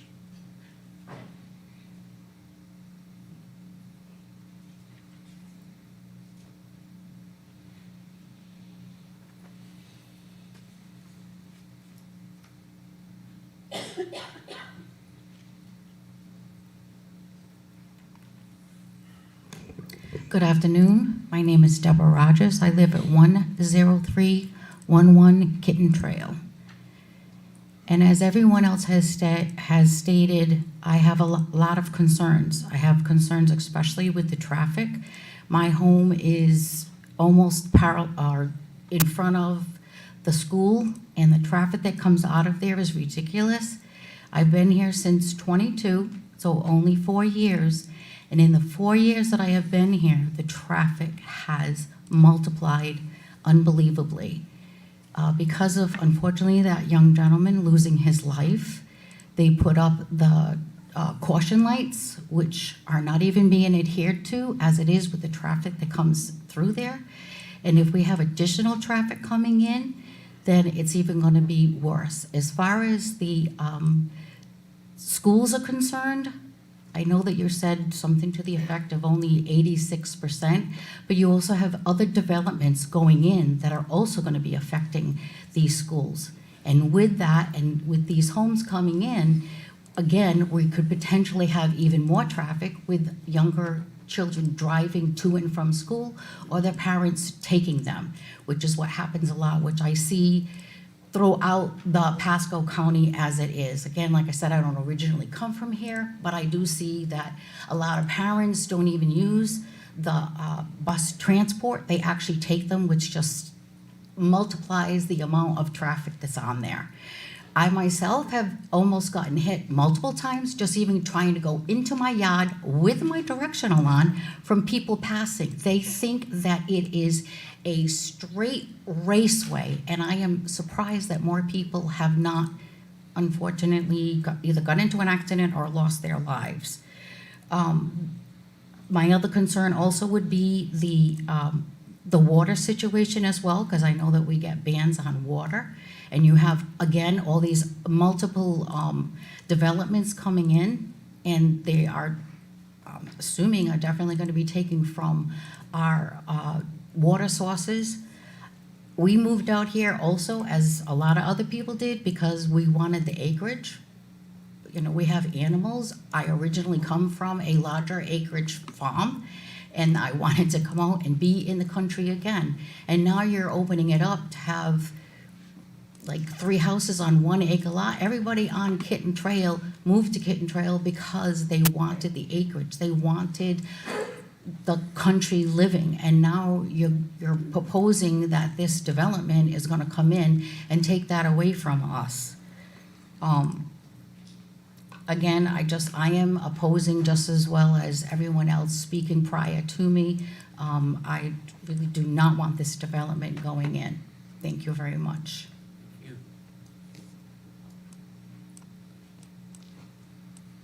The next individual is one Mr. David Rogers. Good afternoon. My name is David Rogers. I live on 10311 Kitten Trail. And pretty much what everybody said, I agree with that too. But the 2 main things is, which my wife just mentioned, was the traffic. We live right at that light, and it gets worse and worse by the week. Speeding, and if you guys put that sidewalk in with the kids on them, it's not going to work out well. There's going to be accidents out there. It really is. The water's not going to be a good thing neither. And to touch on the rural section, like we lived on 10 acres back in Rhode Island, and we bought this property because of the rural and having the animals, and having that in our backyard is like you got a zoning for a reason. It's almost like you can spin a wand and change the zoning at any given time to make these big developments come. I don't think it's right to where we are and to change the zonings like that. I just don't understand how that can happen. So, but I am against this very much. Thank you. Thank you. The next individual is Wendell McGregor.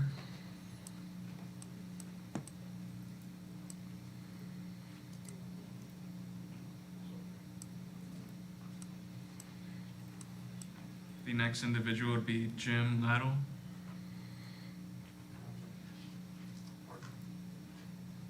And then moving to Pam Jackson.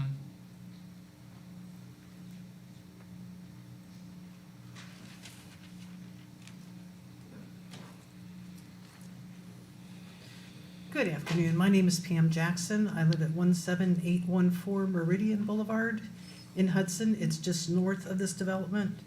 My husband and I have lived there for 35 years, and we moved to Pasco because it is a nice rural community. The tagline is open spaces and vibrant places, and we feel like this is changing the whole community.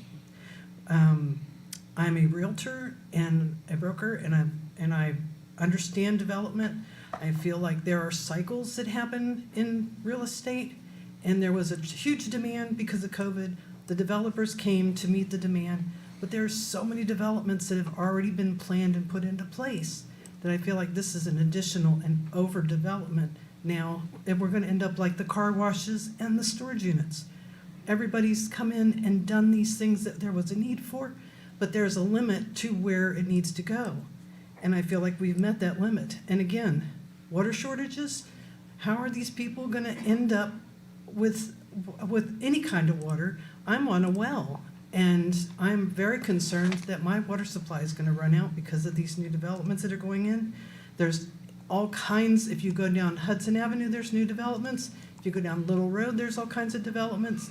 We need to leave some of Pasco as rural Pasco, and I really feel like, thank you. I really feel like it's time to say no. Also, where I live in the Highlands, there is a subdivision that was put up right in front of our subdivision. We're in 2.5 to 5 acre parcels.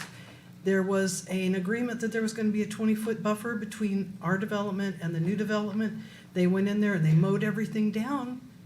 It's gone now. That was a binding contract that they were supposed to leave that 20-foot buffer and not touch those trees.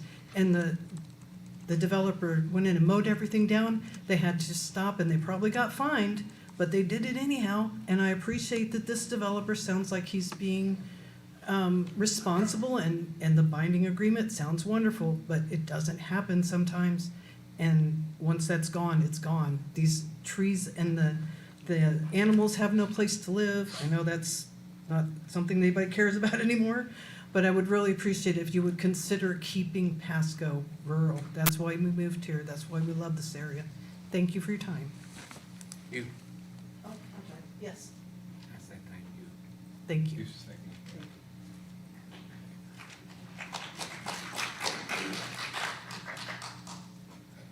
Kurt? The next individual is one Lisa Becaris.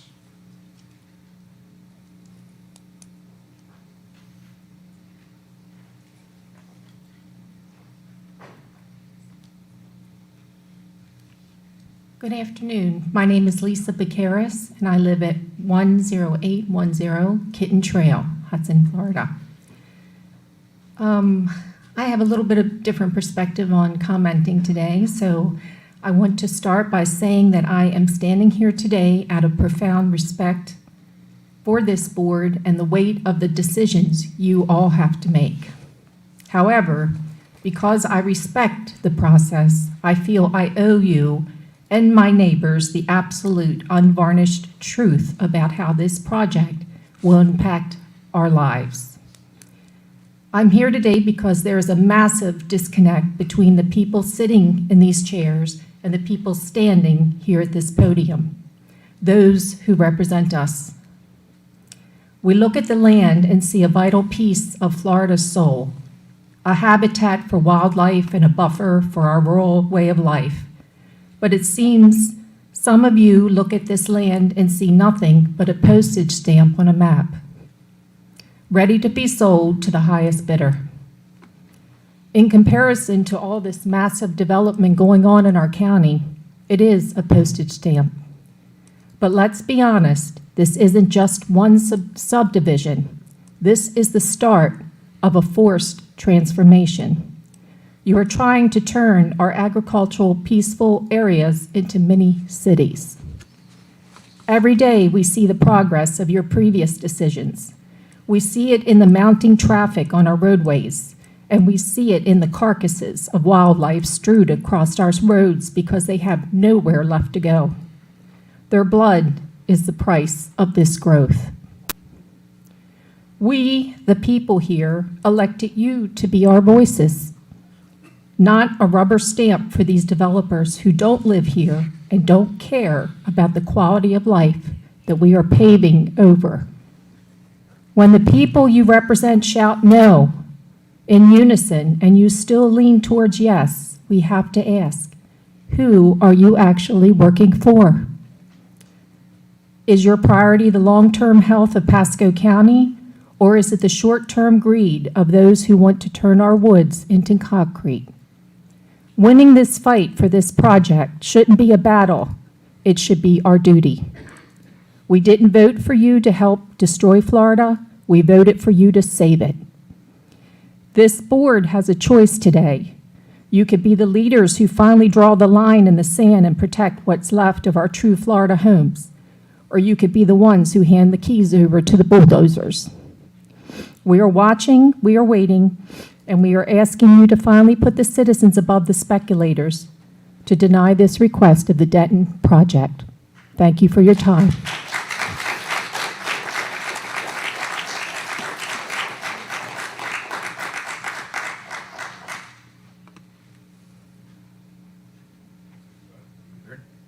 The next individual, I believe, is Tamar This. Who is it? I believe it's Tamar This. Not all of these are as legible as others. Oh, okay. Hopefully this is the right person. Hello, good afternoon. My name is Tamara DC. Tamara rhymes with camera. DC, like AC/DC. Wasn't even close. I live at 15620 Mattis Road. I've lived on Mattis Road since 1992, and I've grown to love the open spaces. And that's disappearing, as all my neighbors can contest. I agree with all their sentiments today, and that last presentation was quite well-written and well-presented. And I think it represents our opinions about the growing development in Pasco County. You know, I love the peace and quiet out there, and that's changing as more and more traffic comes along Denton Avenue, which is hard to pull out to now from Mattis Road. It takes much longer to pull out into Denton Avenue because there is so much more traffic. Also, in addition to the peace and quiet, we have gunshot noises out there because a lot of people own firearms. And they're allowed to do that because it's our amendment, First Amendment right to have, or Second Amendment, to have firearms. So I'm afraid that might go away when the neighbors, the new neighbors, the 532 homes, 832 homes, start complaining about the gunshots because I can hear them all the way across the Mattis Ranch, it used to be the Mattis Ranch, all the way from Dennis Drive. So a lot of my neighbors have shooting ranges in their backyards, and I'm If you wondering. have an acre or more, you can legally Well, shoot. I have 10. My children have 10 next to me, so we all have quite a bit of acreage.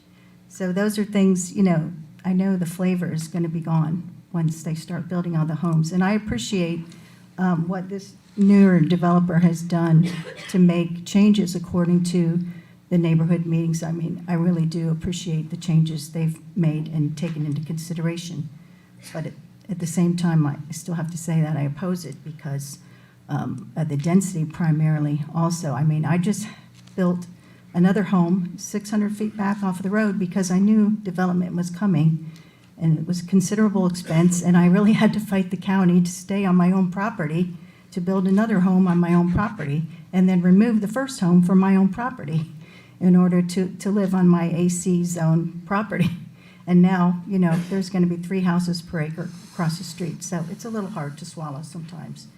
But basically, I guess, you know, in addition to the traffic, the noise, just the change in the rural nature of the area, I guess the other part that's hard to see are all the trees coming down. Of course, they've already come down mostly on that property. I lived there when it was all trees, just about. But most of the trees have come down, but everywhere you look, like one of the other ladies was saying, is you drive down Hudson Avenue and what used to be woods is gone because there's a new development going in. So they are popping up all over in West Pasco. And I just hope that you will not, in the words of someone very wise said, please don't Pinellas my Pasco. Ma'am? Excuse, can you come back 1 second? I had a question to ask you. Do you have any interest in or objection to paving Mattis Road? I know some of my neighbors want it paved because they have a business at the end of the road, and it does tear up the vehicles, but I'm also wondering how the traffic, I mean, it already flies, people already fly down that road. I think you should be going 25 or 30. I have actually been passed on my own road, Mattis Road. So I think it will be better for the vehicles. I won't have to probably go to the car wash 3 times a week. But I wonder how you will keep the traffic from flying down to the end of the street. To, you know, a lot of people go into Kitty Up, and I know that they would like to have the road paved. And I understand if the Bolton comes out to Mattis Road, then I'm guessing the county would pave it. But from what I was reading last night, it sounded like the developer would have no, they wouldn't be paying for that. I'm guessing we would as the owners along Mattis, or who would be paying for those improvements? Although it's a county-maintained road, who would be paying for that? I think you just answered my next question. Oh. One. So yes, it is a county-maintained Okay. roadway? Okay. And I don't know, right now, there's no proposal to pave it, but there's some discussion about that, so that's, I wanted to get your opinion on that. Yeah, I'm not too keen on Bolton, you know, ending right there at Mattis Road, and I'm sure the neighbors that are right across from where that dead end is, probably they don't like it, and I'm wondering how you take the property next to it to go all the way to Coyote. Is there like a eminent domain, or how does that happen?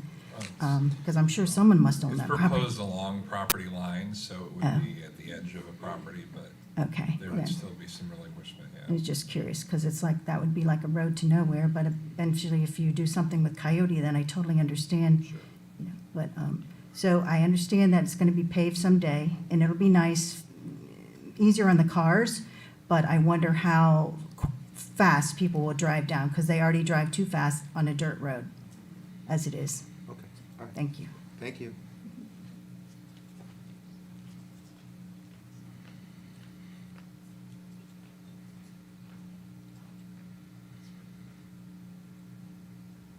The next individual is one Miss Susan Steffi.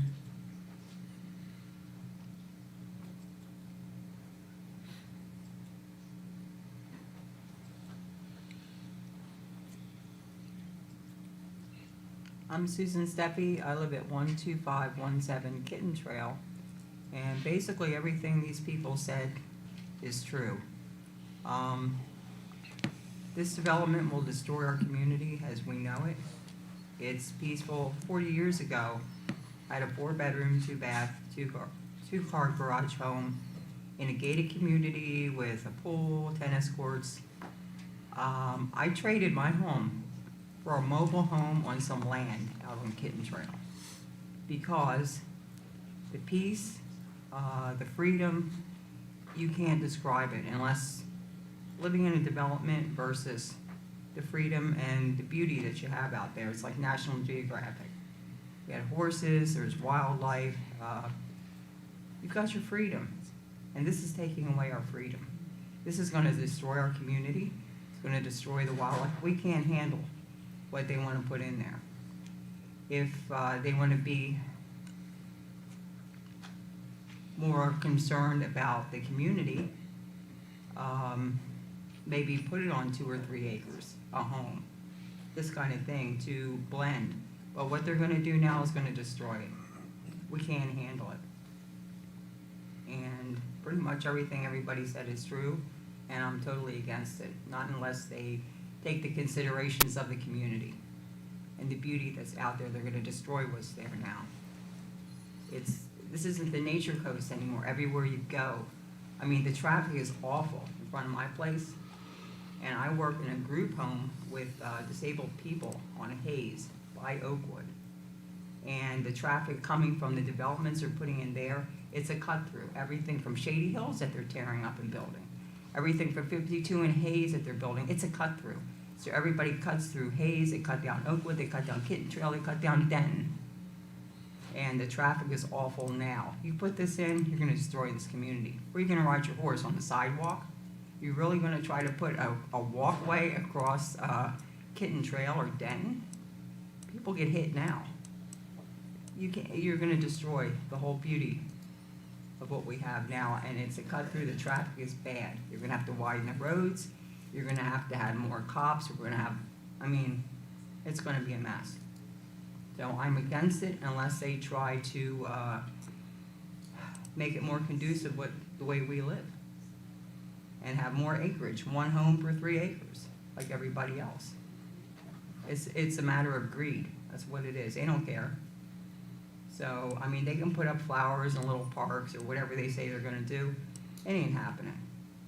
What's the lot, 60 feet, 70 feet, that's nothing. So they're gonna destroy our community pretty much. And I think they should change their plans, if they're, obviously they're gonna do something with the property, but they should change the plans, make it more conducive to the way we live out there. And that's pretty much what I have to say. Everybody else covered it pretty good. But the traffic is bad, people are gonna get killed, kids are gonna get killed. You can't cross the road with a walkway, or even a sidewalk. Where are you gonna ride your horse? There's 2 big horse ranches on Kitten Trail. Okay, your I know. time has expired. So Thank you so very much.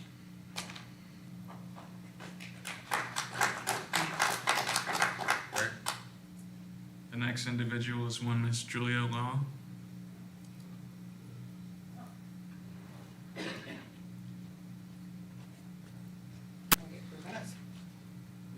Yeah, when you see the little red light go on. Good afternoon, my name is Julia Law, that's my sister Sue.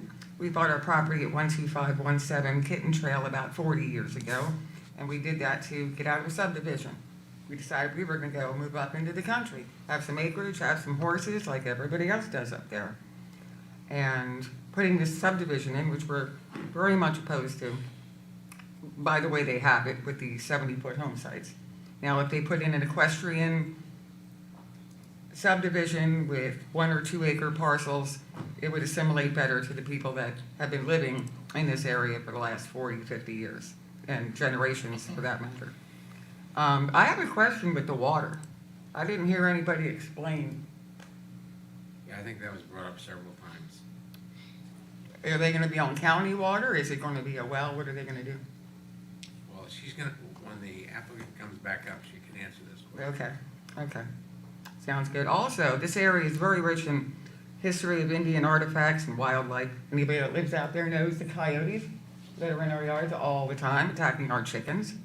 We've got pigs, cows, you name it. It's a farming community. It's not conducive to subdivisions. Florida has become like the southern border. Ever since COVID, everybody's coming into Florida, and they're not assimilating. I mean, it's bad enough if I got to press 2 for English. I can't press 2 for country. What's going to happen? Everybody in Hudson is going to move up to Swanee to get the hell out of Dodge, because what we put our money and our time and our lives into is taken away from people coming down from up north and tearing down all our trees and our privacy. And I was a deputy from 1986 to 2000. I worked out in 6. I loved it. Never had a call. You know why? Because people don't call 911 up there. They're out there shooting their shotguns at sunset. You think that new little community is going to like that? It is what it is. There's no code enforcement. I'm going to steal that quote, by the way. Can't press 2 for country. So, in closing, I just want to say that this is not going to work. It's going to really be an undue hardship on the sheriff's office. Because when this community that they're planning gets going, they're going to be calling for everything. There's pigs walking down the street, going into other people's yards. There's horses. People ride their horses or ATVs up and down the street. It's not going to work. So I appreciate your attention in this matter. Have a good day. Thank you.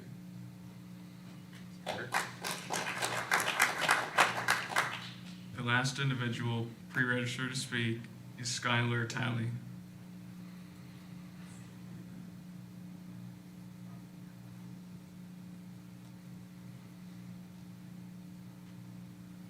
Skylar, forget your name and address, please. Skylar Talley. I'm at 10929 Kitten Trail. As you can see, I'm in my work clothes today. This is so important to me to be here that I didn't really have time to change. You can probably tell that I don't have the tenure that most of these residents do in this area. Been here not very long. But my property is at the corner of this development. We can see them over our back fence. I'm going to speak to some direct experiences that I have with some of the things that other people have spoken about. I have 4 children. 1 attends Hudson Academy. 3 of them are actually through school choice, they're homeschooled, primarily because Hudson Primary Academy does not have the ability to accommodate as many children that are in classes already. We're talking about 800 houses. On a good day, I mean, in this case, half of those houses will have 1 kid. That alone is already going to dramatically change the school that is right nearby. The school that I have to drive to every single day to drop my son off. The school that I enter the 20-mile-per-hour zone and I'm passed by 1, 2, 3 cars flying 40, 50 miles an hour. They're ignoring these signs that we put up for the safety of the kids, for the safety of the community, for the safety of the people driving on this road. The problem that I see with this is that this is 45, 50 miles an hour there. I go to turn on my driveway and people are flying past me at 60 or 70 highway speeds. And this is on Kitten. Nobody's spoken about Denton. I don't drive down Denton because on Denton Avenue, there's less density and people are driving at those speeds regularly. I feel like going the speed limit on Denton is almost a crime. I feel like I'm going to be pulled over for going too slow and impeding traffic. Not just that, I am a farmer. I do have animals. I do hear shotguns. I do hear pistols. I do hear rifles every single day. We're talking about 830 homes that they have said are going to start in the $600,000 to $700,000 range. These are not people who are going to be moving into this area for the rural lifestyle and the rural community that we are a part of right now. These are people that are going to have complaints consistently and are going to change the way of life of all the residents that have been here for decades, or the people who have moved here for the purpose of the land at the acreage that we have. I completely oppose the development as they have it set right now. Anything less than 1 acre lots is going to change the entire community.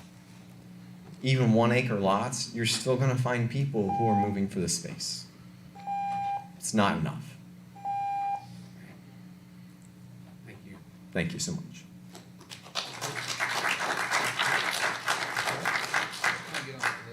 Okay, is there anybody here to speak that didn't have a chance?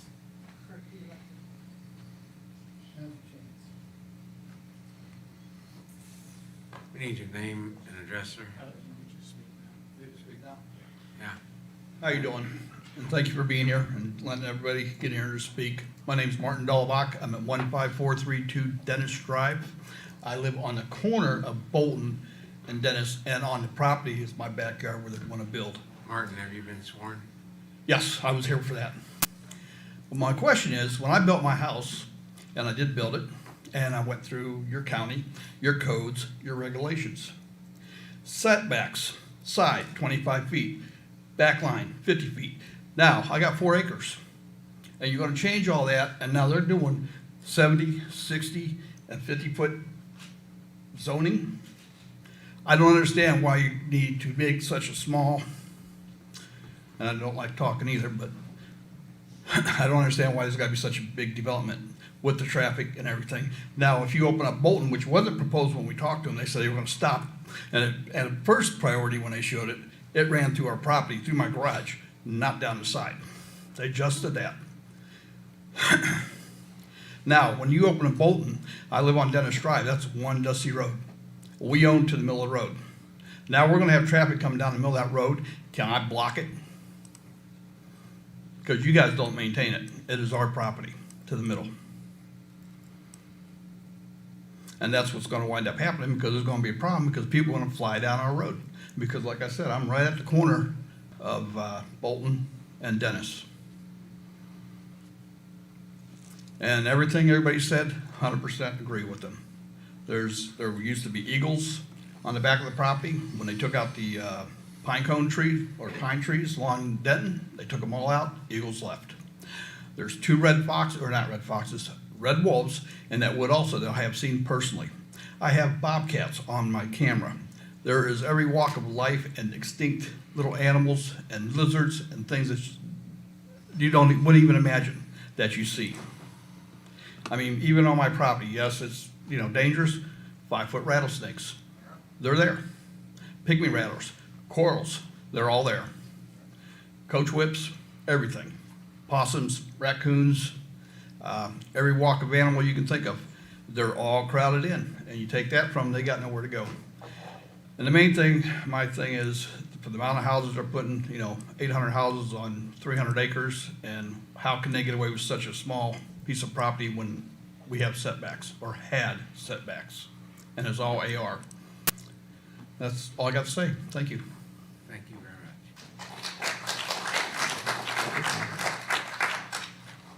Okay, that's all we have on the question inside. Would the applicant like to respond?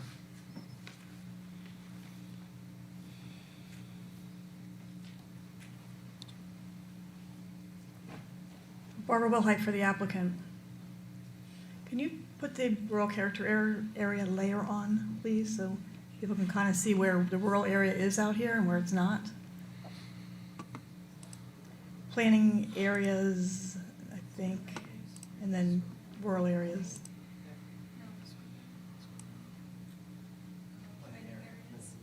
Planning areas and then down to rural areas. So in 2006, the county, when I was with the county, amended the comprehensive plan to specifically detail where in the county was going to remain rural. And in this area, you heard quite a few speakers, and I looked up every speaker where they lived as they spoke. And quite a few of the speakers talked about their properties, and they live in the rural character area. The rural character area is predominantly Res 1, and it stops at Coyote because at Coyote, the county's land use designations changed to 3, on this property 6. So that area is a final form of development, and it was decided that way. The issue in 2006 was identifying what's rural and what's not. This area is not rural. So when you approach this project, you have to recognize that, and so it's a balance. We have Res 6 land use on this property, and it means something. As regarding size of lots, if you look at page 55 of the compatibility study, you'll see an analysis of what the county has determined to be compatible with larger lots. What's not on this list is Summer Chase, and 2 people spoke from Summer Chase. Summer Chase is an R4 development, 6,000 square foot lots. Next to those 6,000 square foot lots is a 6.5 acre parcel and a 12.92 acre parcel. That was determined compatible. Those lots are 6,000 square feet. We're doing 7,000 square feet plus and along Kitten, and then we're doing the 6,000 square foot lots as well. So it's also important to have context that these decisions have been made by the county as to what is compatible over and over and over. Denton Place has 5 acre adjacencies next to 40-foot lots. Hudson Family Trail has, Sackleson, approved just recently, has a 17.55 acre lot next to a 60 acre lot. So between the land use on the property and what's already been determined to be what's compatible, we could have proposed a lot smaller lot sizes, but we didn't, because we tried to achieve a balance. We purposely had those 4 meetings to listen to the residents. But what we're not going to do is change what the properties have the right to do. You know, I heard a lot of descriptions of the property as our property, and at the end of the day, it's not their property, it's the property owner's property. So we got to keep that some context in mind, and that's why we tried to reach a balance in trying to work on buffering. I know Ms. Lowe talked about our buffering plan, but I'm going to see if I can get her the buffering plan, because it actually is 20-foot buffer, not 15. And we're not talking about immature plants. We're talking about opacity. We're going to keep existing vegetation. We're going to supplement. Where it's not 100% opacity today, we're going to supplement. And with a specific landscaping plan. So that just wasn't, it was very thoughtful in the way that was done. Again, trying to achieve that balance. So the other projects were approved with minimal county buffers, 40-foot lots. We could have done that, we could have proposed it, and we could have said it's already been done, it's already acceptable, and Denton Place you all recommended approval of. The board approved it as well. But we didn't. We listened, we changed, we tried to do things, but what we can't do, and I mentioned this to residents, we met with them 4 times, is go away. You know, we have property rights as well. The property will be on, and when you heard the first speaker talk about Coyote Acres and Kitten Coyote, those are in the rural character area. So what's usual for that area is final form of development, rural character. No land use changes are supposed to happen in that area. And we're not seeking a land use change here. Central water and sewer, your comprehensive plan says, and I know this as an expert, your comprehensive plan says where there's central water and sewer, the minimum density needs to be around 3 units per acre.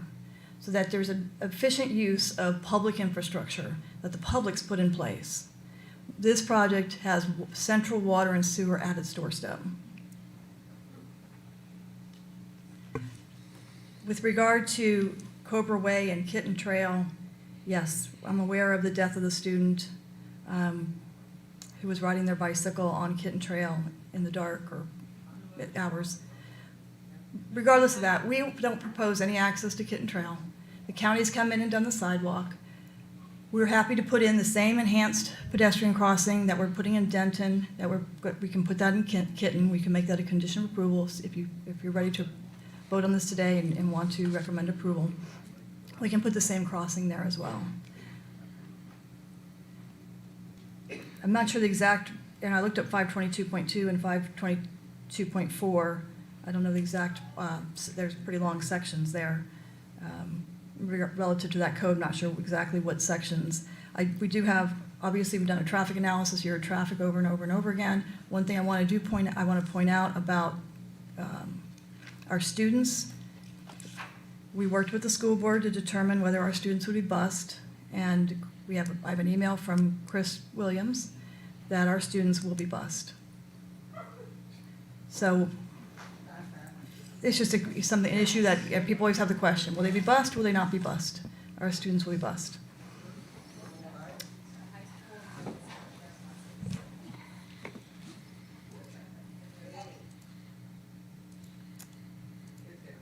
I will have Excuse me. Joe Simino talk Excuse about me, water and Barbara, flooding. Yes. Hold on a second. Would like you to please hold your conversations in the audience. We're giving you every opportunity to speak. Now we need to give the applicant a fair opportunity to speak. So let's just be courteous. We'll have Joe Simino come up and talk about flooding and the different things that he heard that he can add to in a few minutes. The commercial and industrial, this is the county's land use on the property. We're obligated to follow that land use. So that's how that came to be, the county. And we actually, our first amendment actually seeks to change that. And the county pushed back and said they really wanted to see that industrial and the support commercial preserved. So that's how that came to be. The traffic, we did our traffic analysis based upon access from Denton. I want to clear up the Bolton because maybe there was some confusion. We're not proposing to construct Bolton.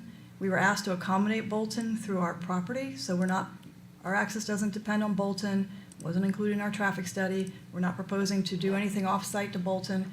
We were asked to accommodate Bolton because the county was putting Bolton in as a vision road to accommodate future vision road if it ever comes to be. But our project is not accessing from Bolton. Our project is accessing from Denton. Our traffic study was based upon access from Denton.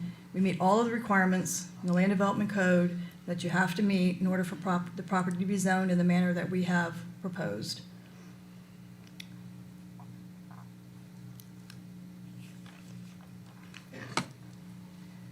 We've submitted a 55-page compatibility analysis going through every policy of the code, every policy of the comp plan, and showing consistency with that. Again, being thoughtful, making sure we're doing everything right, making sure we're dotting the i's, crossing the t's.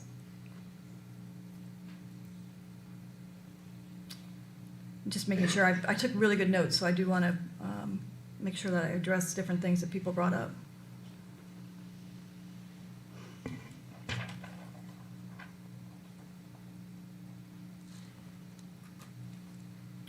So you said We're in Mattis, we don't, Mattis, we're not going to use Mattis, we're not using Mattis for access, so we're not going to change Mattis, whether they want it paved or not paved. I just wanted to make sure that was clear that, our project's not going to use Mattis for access. It is an existing dirt road at this time. The question of county water versus wells, they will be on central water and sewer, which is, it's not wells and not septic.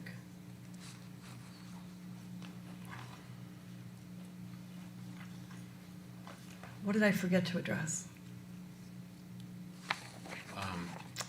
Where do you think most of the traffic is going to be generated? What roads are they going to be generated onto? Our traffic access and the study that transportation analysis that we did is based upon access to and from Denton. Our previous traffic study that was referenced in 2021, we had a connection to Kitten, so we had to study Kitten. But when we removed that access from Kitten at the request of the neighbors, all of it, including emergency access, we no longer have any access to Kitten. So our study is based upon access to and from Denton. We do think at some point our spine road connecting to Denton will require a traffic signal, which will actually help from the speeding that you hear. When we're warranted, we anticipate a condition on our access management analysis. Access management's done at the next stage, not the zoning stage in this case, but we anticipate will be signalized at some point at that spine road, which will not only help get people across the road, it'll also help break up the speeding. What did you say the density was? The comp plan density, No, the project density. 832. No, no. Oh, 2.5. 2.5.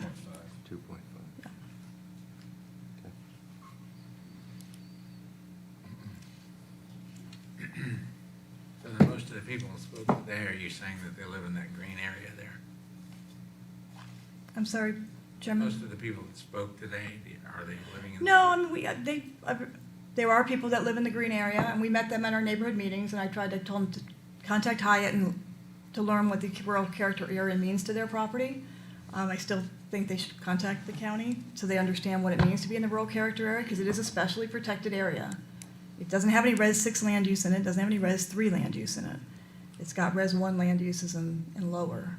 So, but I think, I charted everybody out, and neighbors, we have neighbors on Kitten, and there's a neighbor on Mattis and their son and daughter, and then Dennis Drive, or the people that spoke today, and then 2 people from Summer Chase.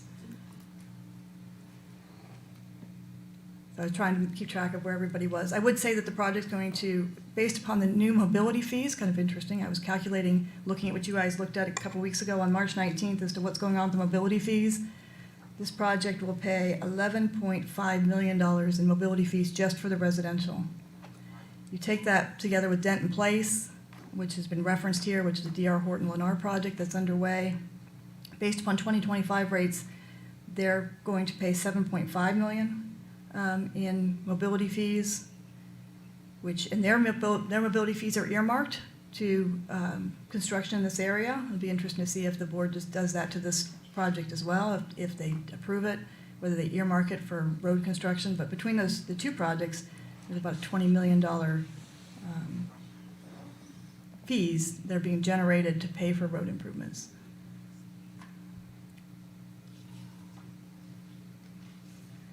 I'm going to let Joe Simino talk to you all about engineering things. While Joe's coming up, I think one of the other issues, Liam, you might be able to speak to this is school capacity. I think one of the gentlemen. Yeah, so our concurrency area for this zone is well under capacity.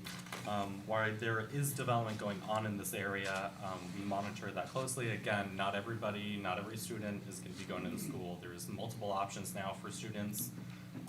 We've also had a decline in enrollment in our schools for the 2nd year in a row.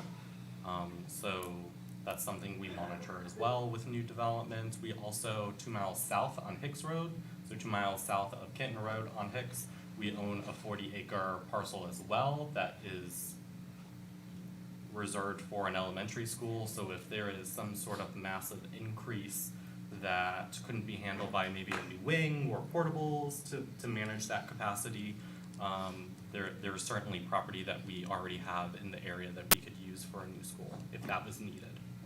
Every site plan that comes into the county, there's a concurrency review that the school board does, so they know when houses are being proposed for construction because they are getting notice of that. So they're keeping pretty good track of where developments are going, when they're going. So.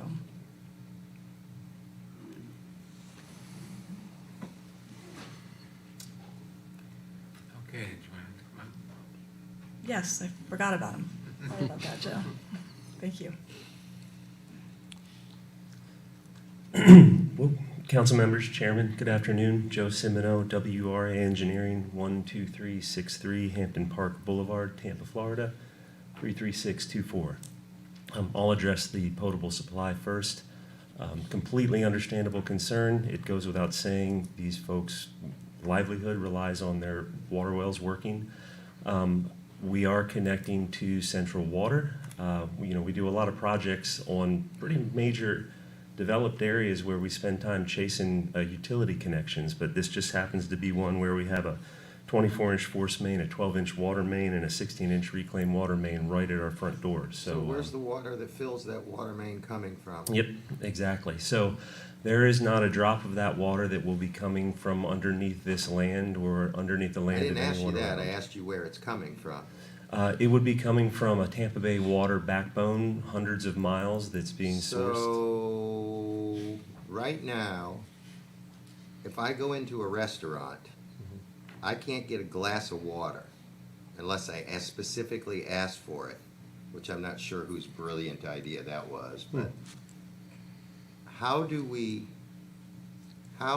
reconcile that you can't get a glass of water in a restaurant with the construction of 832 homes, a shopping center, and an industrial park? So, what is the specific question? How do we reconcile? I'm asking, where does the water come from? Right now, you're not allowed to sprinkle your grass, and you can't get a glass of water at a restaurant. We're not in phase one, phase two, we're in phase three water restriction. Okay, where's the water coming from? The water for this particular property will be coming from the distribution main on Denton Avenue, which pulls from the Tampa Bay water backbone, which sources from surface water sources, desalination plant, and groundwater wells, closest one probably 10, 12 miles away. The point is, not a drop of water coming out of these people's faucets comes from below the ground of this property or anyone around it. Fair enough, but you still didn't answer where the water's coming from to fill the water main.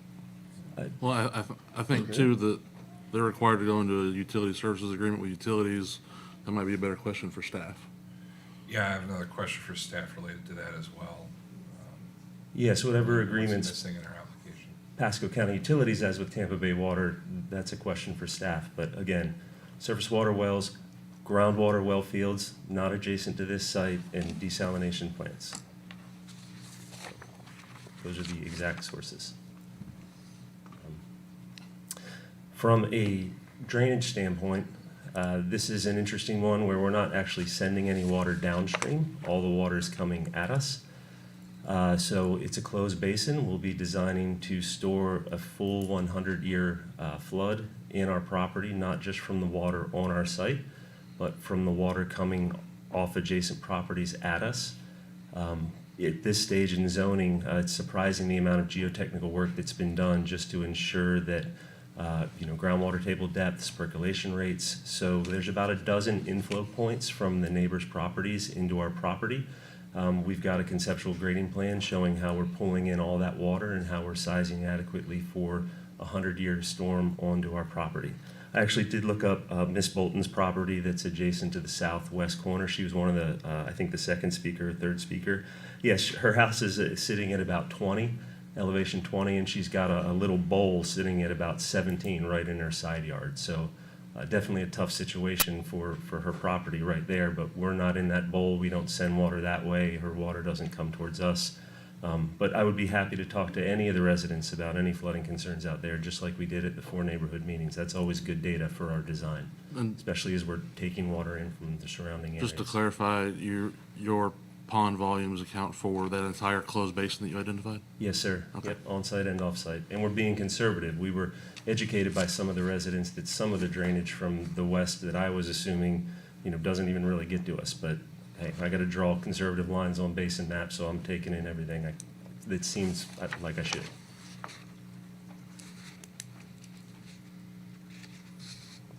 Any further questions? Any other questions on the water?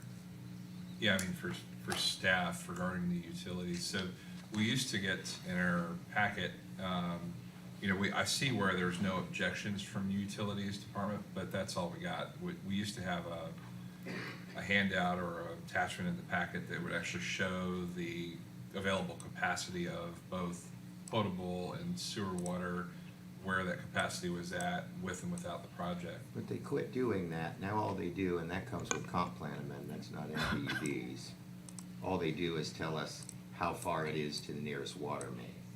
What they haven't told us is where's the capacity coming from to fill that water main. Yeah, and like I said, we used to see those numbers, so I'm just trying to figure out why we're not seeing that anymore. I mean, this is obviously an issue when we're in the middle of a drought. Now, granted, droughts come and go. By the time this project comes online, we may be flushed full of water for all we know, due to a massive rainy season. But regardless, the the kind of capacity that is needed for these projects that comes through utilities, that takes time to bring that capacity online, whether it's through additional wells or firing up the desalination plant to more capacity. So that's why I'd be interested in seeing, more of these numbers as opposed to just no objection. What's amazing, and has nothing to do with this project, is if you recall, in the summer of 2024, we were in a drought and we were on water restrictions, and we had members of the public asking the same questions. And then along came Hurricanes Helene and Milton, and we had record flooding. We never made it to phase 3 water restrictions prior to those hurricanes. So that goes to show you how much water our area is actually using. We used up the water dumped upon us by those 2 hurricanes.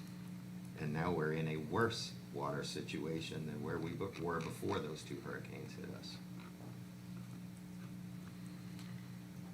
I was remiss to note something, which was there was a concern about a data processing center. We don't have any intention to do a data processing center in our industrial. We'd be happy to add that to a prohibited use. So I just wanted to add that to the record. I was reading my notes and realized I didn't address that, so.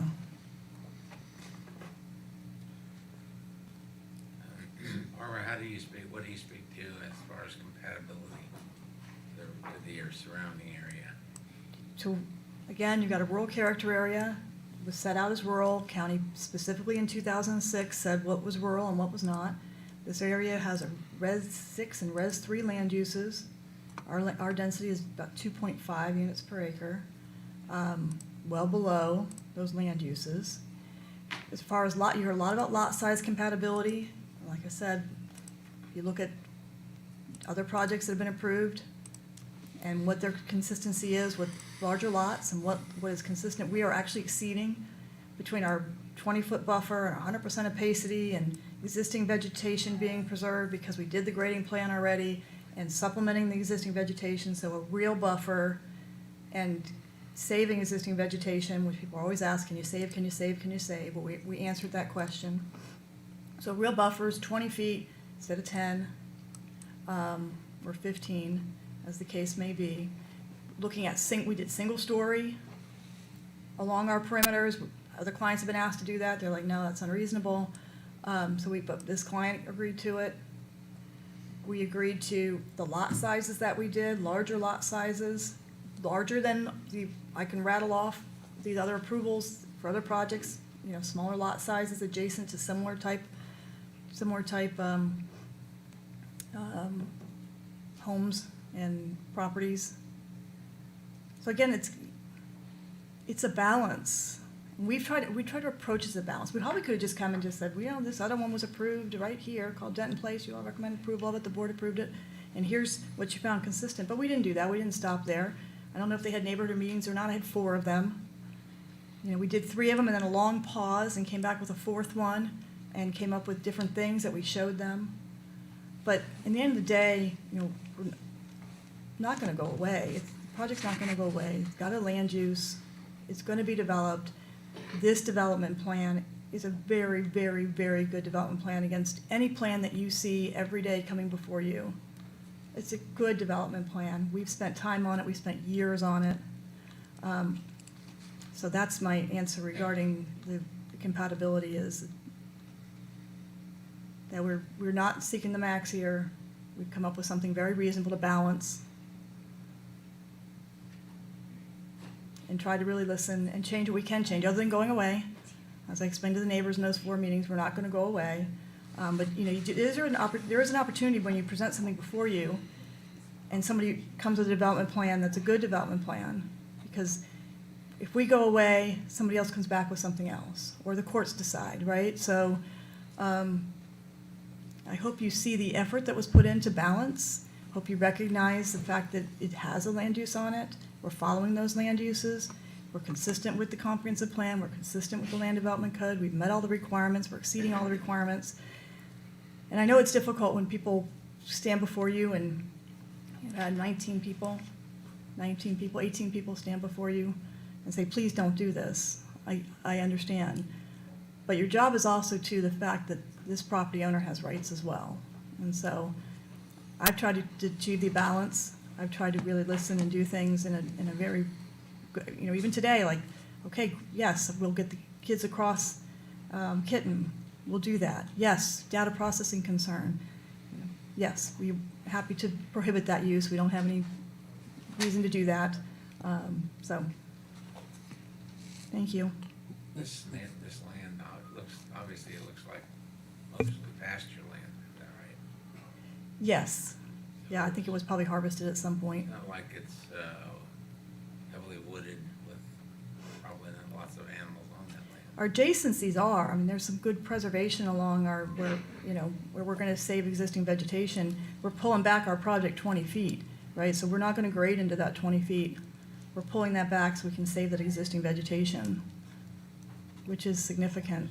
Nothing better than what you see today and not changing and then supplementing and making it better is what we're proposing. And picking the native species so it looks similar as opposed to what the code requires. So. This might be more for staff, Barbara, but just while you're up here talking about access, from what I'm reading in our land development code, this many units requires 2 access points. 2 functional points, yes, and we'd have 2. Okay, there are 2. I would We just have- sell the one. Yeah, we have 2. If you look at the binding plan, the MPD plan, there's 2 arrows. There's an arrow at the spine road, and then there's an arrow along our western property boundary. Our western property boundary is adjacent to the county's ribs. Probably don't say that right, but it's a county facility. And so we chose to put a road there as opposed to somewhere else that might impact people. So would that road, I see it now, and it says access road dedicated to light industrial, would that road be built all the way down to, Talking about the upper left corner or the upper north Yeah, we don't have corner? we have a conceptual layout, so I don't want to say exactly how we may configure, but we certainly are anticipating having the 2 functional access points. But once you get back into the project, not having a final design, Joe would kind of get me kind of crazy if we get too much more detail. But right, no, I understand. but we understand that we have requirements for both emergency and the second functional access over 600 units. And I think, Derek, you were probably getting to this earlier, I'm just concerned with emergency access to the southern portion, all coming from the north. If response time already on Kitten Trail is 25 minutes, Right. if they've got to go all the way to Denton and then down into this development to get to a fire or an emergency, that's probably even longer. I know that on the agenda memo, we got no objection from fire, but I think from when we talked to them earlier or last year, they're more so looking at site plans. Right. I don't know how detailed their look was at this, so I think maybe this is more, and like I said, this is probably more for staff discussion, Yeah. but. And I understand Planning the Commission resident- members, we get into this emergency access all the time, right? We follow the code, neighbors get concerned, we try to work with the neighbors. Yeah. But ultimately, if you or the board determine that we need to have emergency access, we'll provide emergency access. Certainly. So it's not we're not fighting, we're just trying to work. Yeah, I understand You the know. concern from the residents about it being potentially flipped into actual access at some point. So I don't know if there's any safeguards we can put around that through We deed have restriction them, we or went through this on Sackleson, you heard me talk about Sackleson to and that. guarantee it's only used for emergency access. We have a whole bunch of conditions that go with, because Sackleson had emergency access to Colony, it was all the same concerns. So, and the same dance, we're like, we proposed it, neighbors were worried, we didn't propose it, then the board said we wanted it, so we have all sorts of conditions that we can put on that. David, what would be that? Is there a deed restriction or what kind of a safeguard can you put on that to guarantee it's only used into perpetuity as emergency access? If you plat it as an emergency access, it's almost impossible to change it. Okay. So one of the residents mentioned one that was flipped, was that not platted as an emergency access? I'm not sure which one you're talking about, the one that was flipped. This is a gentleman over there in the gray shirt that mentioned it. It was, I forget what project he mentioned. I don't know what one that was flipped. I mean, there have been some that we've intentionally written the condition that said it could be flipped in the future. Barbara and I have worked on some of those, and it said if the road's ever upgraded in the future, we can convert it to a full access, but we've intentionally done that. I'm not aware of one where we platted it as an emergency access and then flipped it later. I mean, if it's platted as an emergency access, I think it's gonna be very difficult to change that after the fact. What would be the process to do that? We'll write a condition of approval. No, I'm saying if it were platted as Oh. an emergency access and one wanted to change that, if a board wanted to change that, what process would the board have to do? I suppose it would be some kind of vacation of the plat. I mean, I'm not gonna tell you that it could never be done, but it would be difficult to do. But nonetheless, there's a process by which it could be done. Anything can be done. I mean, Well, the you say it's problem- difficult, the it's problem difficult, is- what I'm getting at is it takes three out of 5 votes, I right? mean, the problem is if the board really wanted to do something bad enough, could they condemn the land and,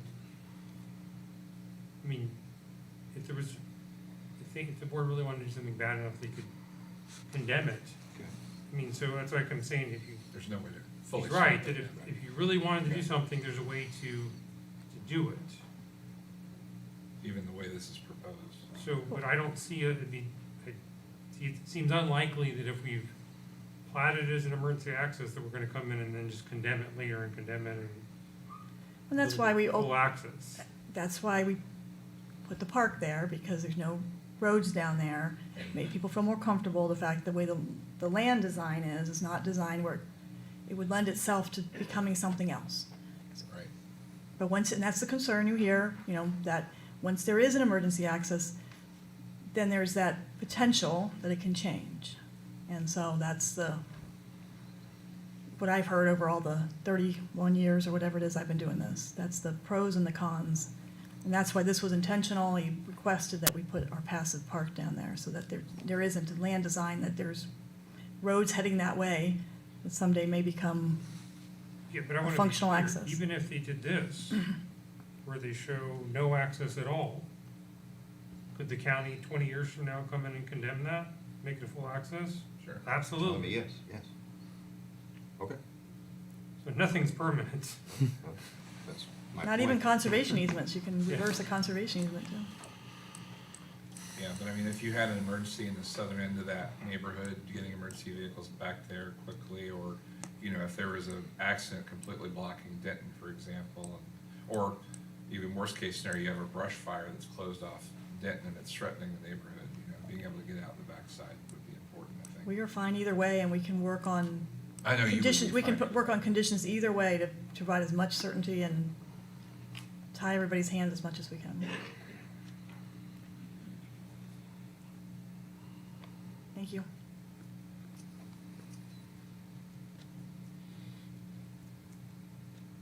So is there somebody on staff that can talk to water available?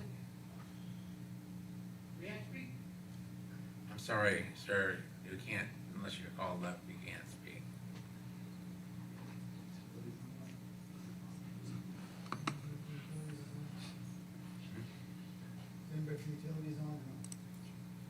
Looks like a test.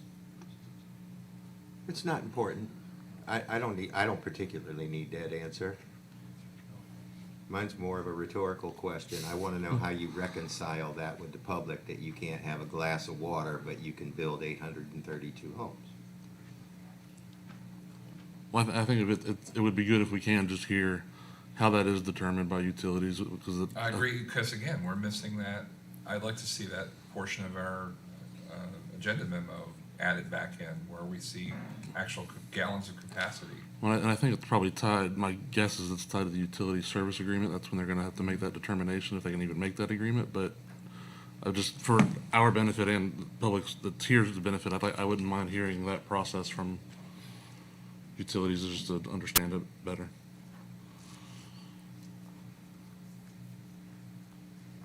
If that's important for you all to make a decision, we don't have to have this happen today. We can come back next month Y'all can get, the utilities department can be here, they can be prepared to present to you and to explain that to you all. Again, we're not trying to shove anything down. I mean, I know that neighbors would disagree, but if that's, information you'd like to have, we're happy to continue to, so that utilities can be here and actually present that to you. And any other questions that you want follow-up on that you haven't heard from today?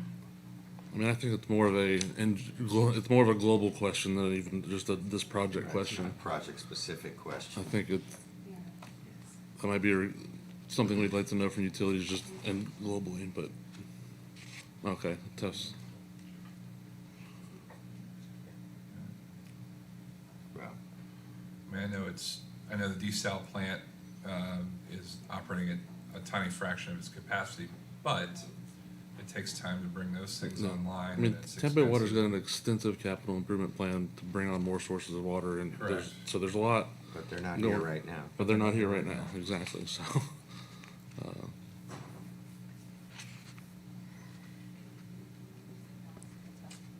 Well, are there any more questions from the applicant, or you want to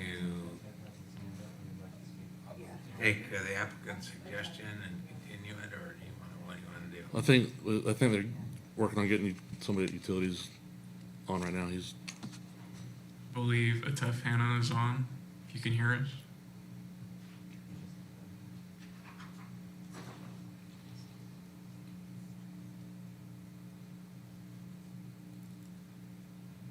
Hello, can you hear me? yes. Ken? Hi, Atef Hannah with Pasco County Utilities. Sorry to join late, but the question by Mr. Moody, correct? Yes. Can you pose a question again?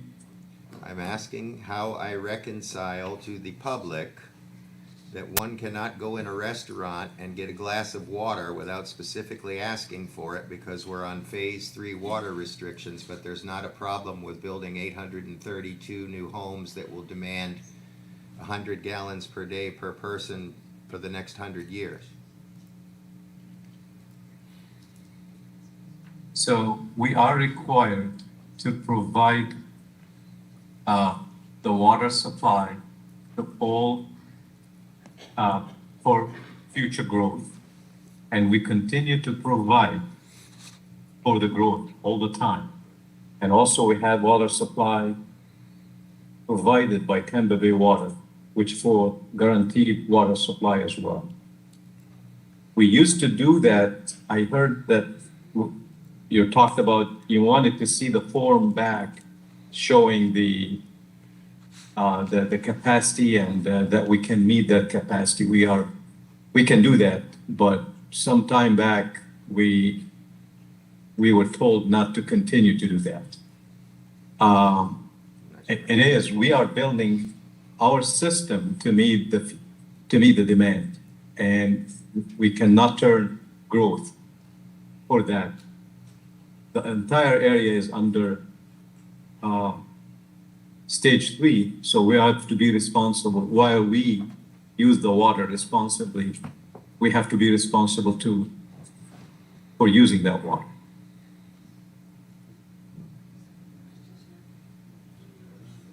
Tef, can you elaborate on the requirement to provide water for growth and not being able to deny growth because of Yeah, if you come and tell me that you have 800 plus units and can you meet that or not, I will tell you, yes, I can meet that. Because we're building the water system to meet that already. And we will actually go everywhere to upsize the lines to meet the demand.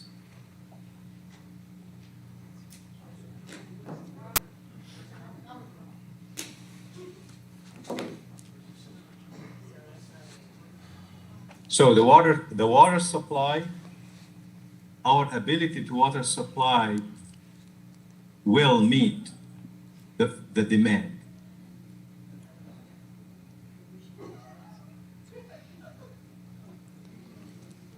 We will always provide you with the availability of water.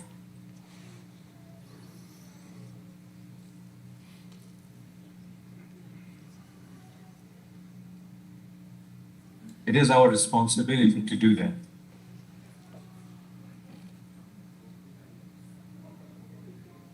So John, I'm not sure that answers your question. but- No. I appreciate that that's what a TEF needs to do.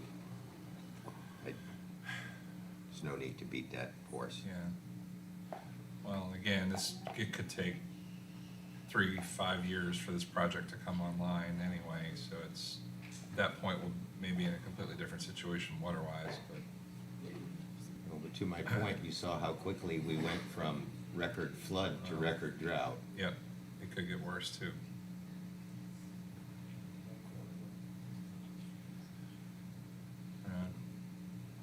So I can give you a little example of where we can actually connect our lines to serve, and loop our lines as well, which is, we have a line on Hudson and we have a line on 52, and we can connect these two lines with a large line to make sure that we're meeting actually the demand of the area.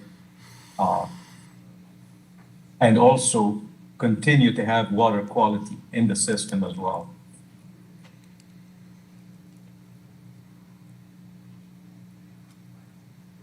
We plug in all these developments into our model, and we have a water master plan that we just finished that included all these developments.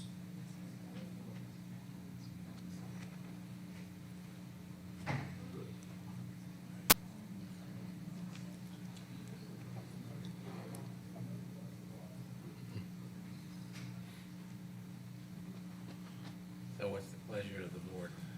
I mean, I still have some reservations about the density in general. I understand that we're below Res 3 and it's pretty much a sea of Res 3 around there. This one little pocket of Res 6. Future land use is, so this is being built well below that, and obviously it's even below the Res 3 that's surrounding it, but it's pretty close to R1, and it's one of those situations. We had a project like this not too long ago, where we talked about, yes, this is probably good, but I don't know if it's good now. It's whether or not that the area is mature enough, in terms, my concerns are infrastructure, in terms of roads and water and all the other stuff that we've just been talking about. So, should it be developed? Probably. I mean, it's bare pasture. It's not really, we wouldn't be displacing a lot of endangered animals or cutting down a bunch of big pretty trees. But at the same time, this density, I mean, I personally have some issues with it, but that's just me. Well, I mean, I think to that point, and to some of the residents' point, none of us are thrilled to see country disappear in Pasco. We've all been here a long time and love that part of the county as well. Same perspective as Barbara mentioned, they do have an entitlement here. Correct. With the future land use, so we get to balance all that and hopefully make a recommendation of our making this as best we can, but kind of have a lot of limits on what we can. Well, I just think sometimes, simply because we made a decision some years ago that this property should be R6, for example. How could we know? I think we have to make current decisions at the current present time, and I totally understand and agree that if you're a property owner, you have certain property rights. You're paying taxes on that property, maybe you've had it for 50 years, I don't know how long this person's owned the property. And probably if any individual person in this room owned this property, they'd be making that same argument. However, for some reason, I just don't feel comfortable with putting 800 homes in this particular area at this particular time. And, so my philosophy has always been landowner has rights, that doesn't mean that the landowner can do anything they want with the property. They still have to conform, and I think we have an obligation to consider the people that are already there living around that area. So. The time has to be I'm- right. I just feel uncomfortable, you know, in a sense. I think they have the right to build on the property. I'm just not sure that they have the right, or that we should give them the right to build 800 homes. That's kind of where I'm at. I think the density is a little heavy. The comp plan does indicate that at no time are you absolutely entitled to the maximum density that the property will yield. I know, and many times, Ms. Wilhite has come in here and she's, voluntarily tried to right-size the property, I'll say, and made some concessions, and I think she's trying to do the same thing on this one, but at the same time, she also has a responsibility to her client. Sure. So, but ultimately, we're the ones that have to decide whether it's the right project at the right time. Well, we get to recommend whether or not it's the right Right, project. It still goes to the board. It's not always an easy decision. I think I'm in the same place you are. A couple of thoughts. One, I recognize that every property owner has rights to do things on their property, whether it's build a house on their lot or build a subdivision on their large tract. But there's a couple of things. One, the density, the claim of density is 2.5 dwelling units to the acre. I'll tell you that it's 50% higher because that's based on the entire acreage of the parcel.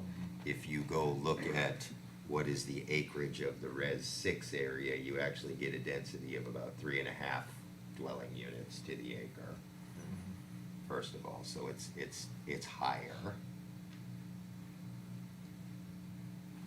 I don't think, maybe for purposes of the law and land use law, can we go back to the aerial photo with the green rural character area?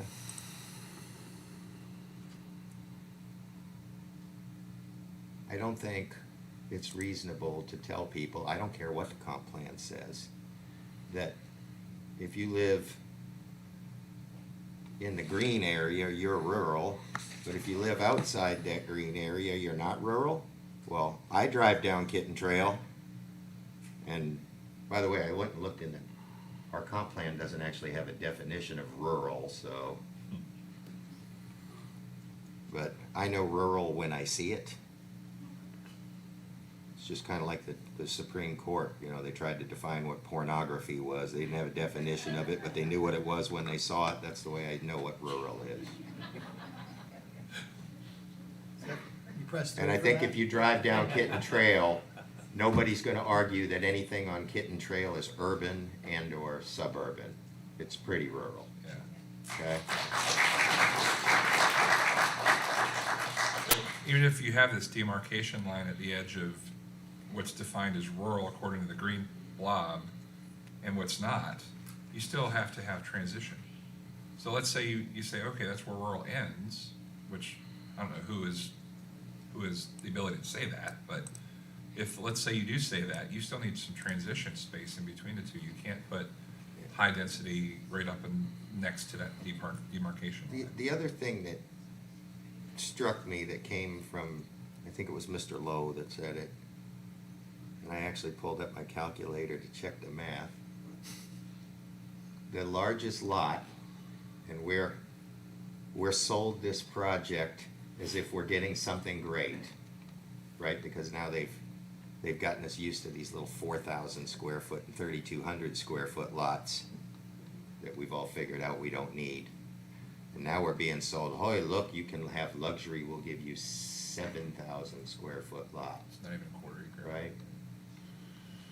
Exactly, not even a quarter acre, and to Mr. Lowe's point, you can fit 62.2 of those 70 by 100 lots in the average 10-acre tract that abuts to this property.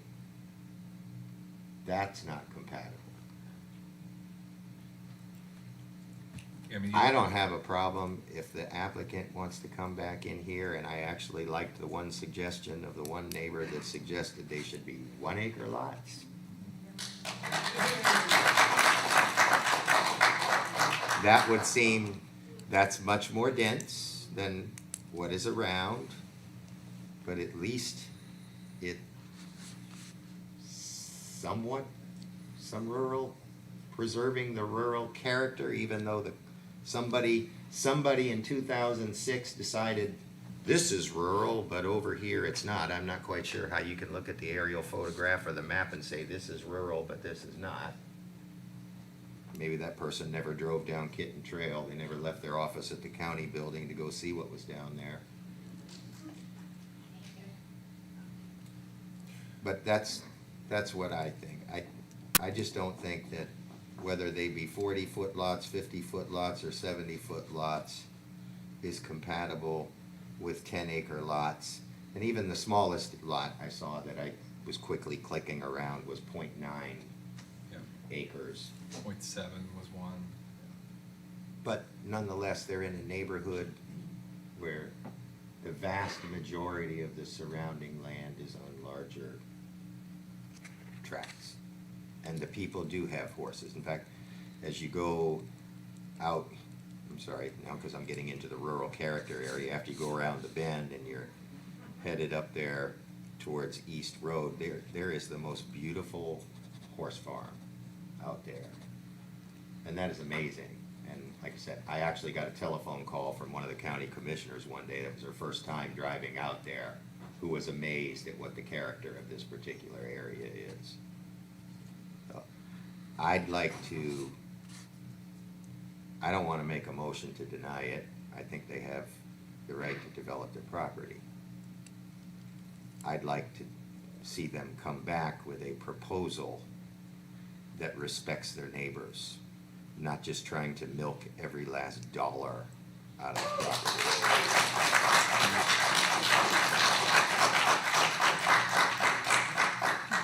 We'll take a continuance and consider what you guys are saying and come back.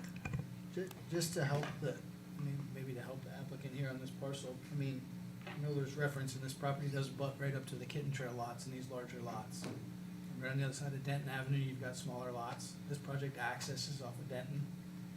Is there a buffer per se that maybe would make you more comfortable? You bring up a good point. At the outset of the hearing, I asked what was the genesis of this property becoming Res 6? It's in a sea of Res 3. This didn't make sense to me. I finally figured it out. At least I think I figured it out. And this has to do with transition of density, in that at some point, Pasco County came and built its ribs out here in this rural, whether defined as rural or not, area. The ribs, that's rapid infiltration basins. That's an industrial type use. So that makes sense to me why then the land use was changed to industrial immediately adjacent to the ribs. And then the Res 6 was the transition from industrial back to Res 3. I think there was some method to the madness. But as Mr. Gray said, this was a decision made 2 decades ago, and I'm not sure it fits with today. To Jamie's point, I think I might agree with you, Jamie, that maybe the higher density up closer to Denton with lesser density, less and less density as I get down there towards Kitten and along Mattis, there might be some sense in that.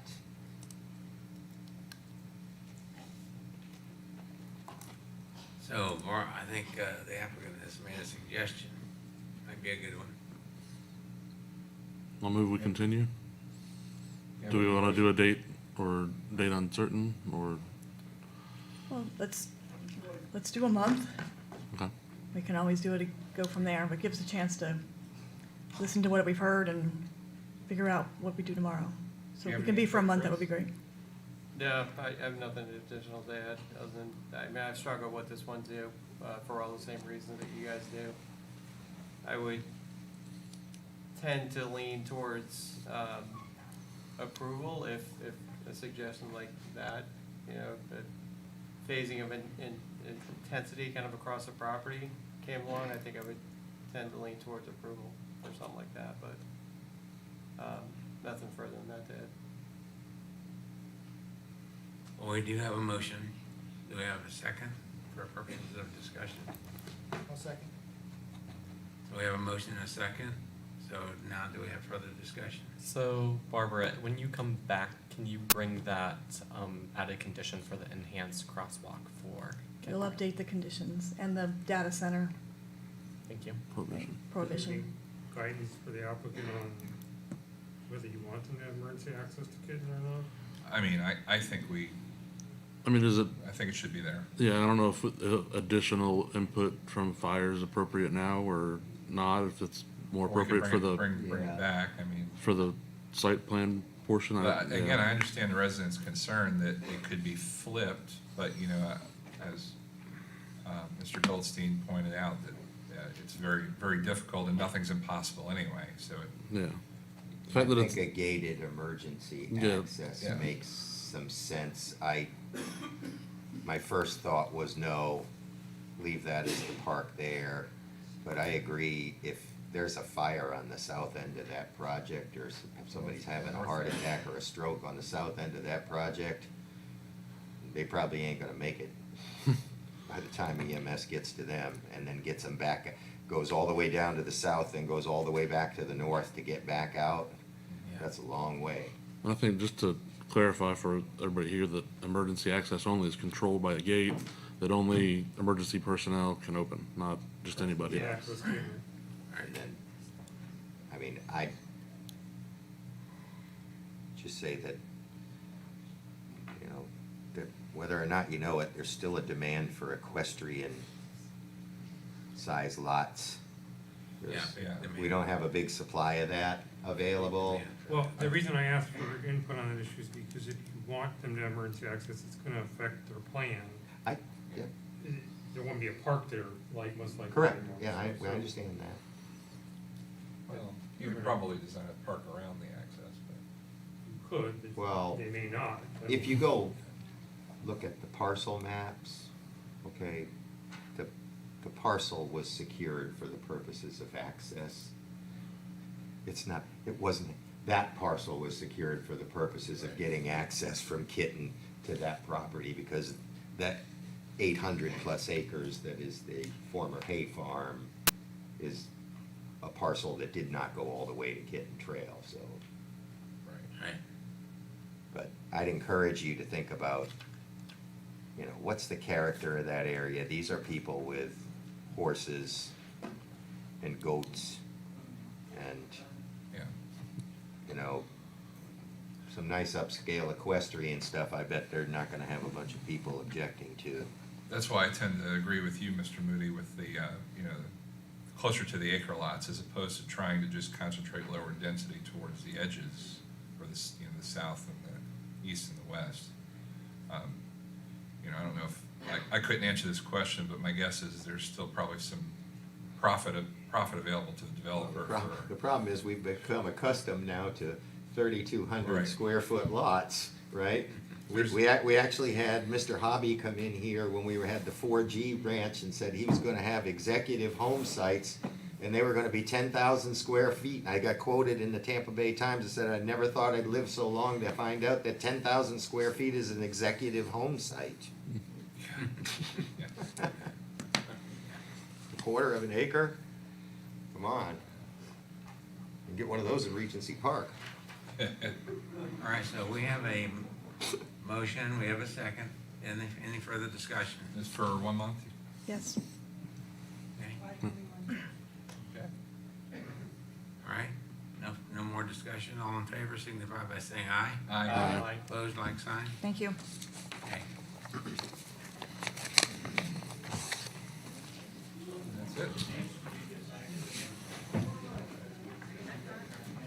Motion to adjourn, where we're at? Second. Yeah, we're out of here.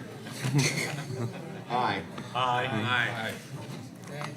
I thought I was at the motion for a bathroom break. Whoever said nay can just sit there. Had to go easy on the one. Yeah.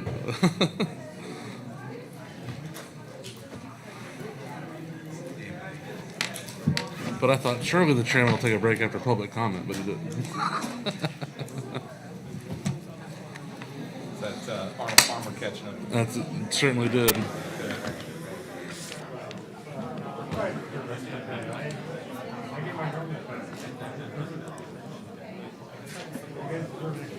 Yeah, I'll take a chance.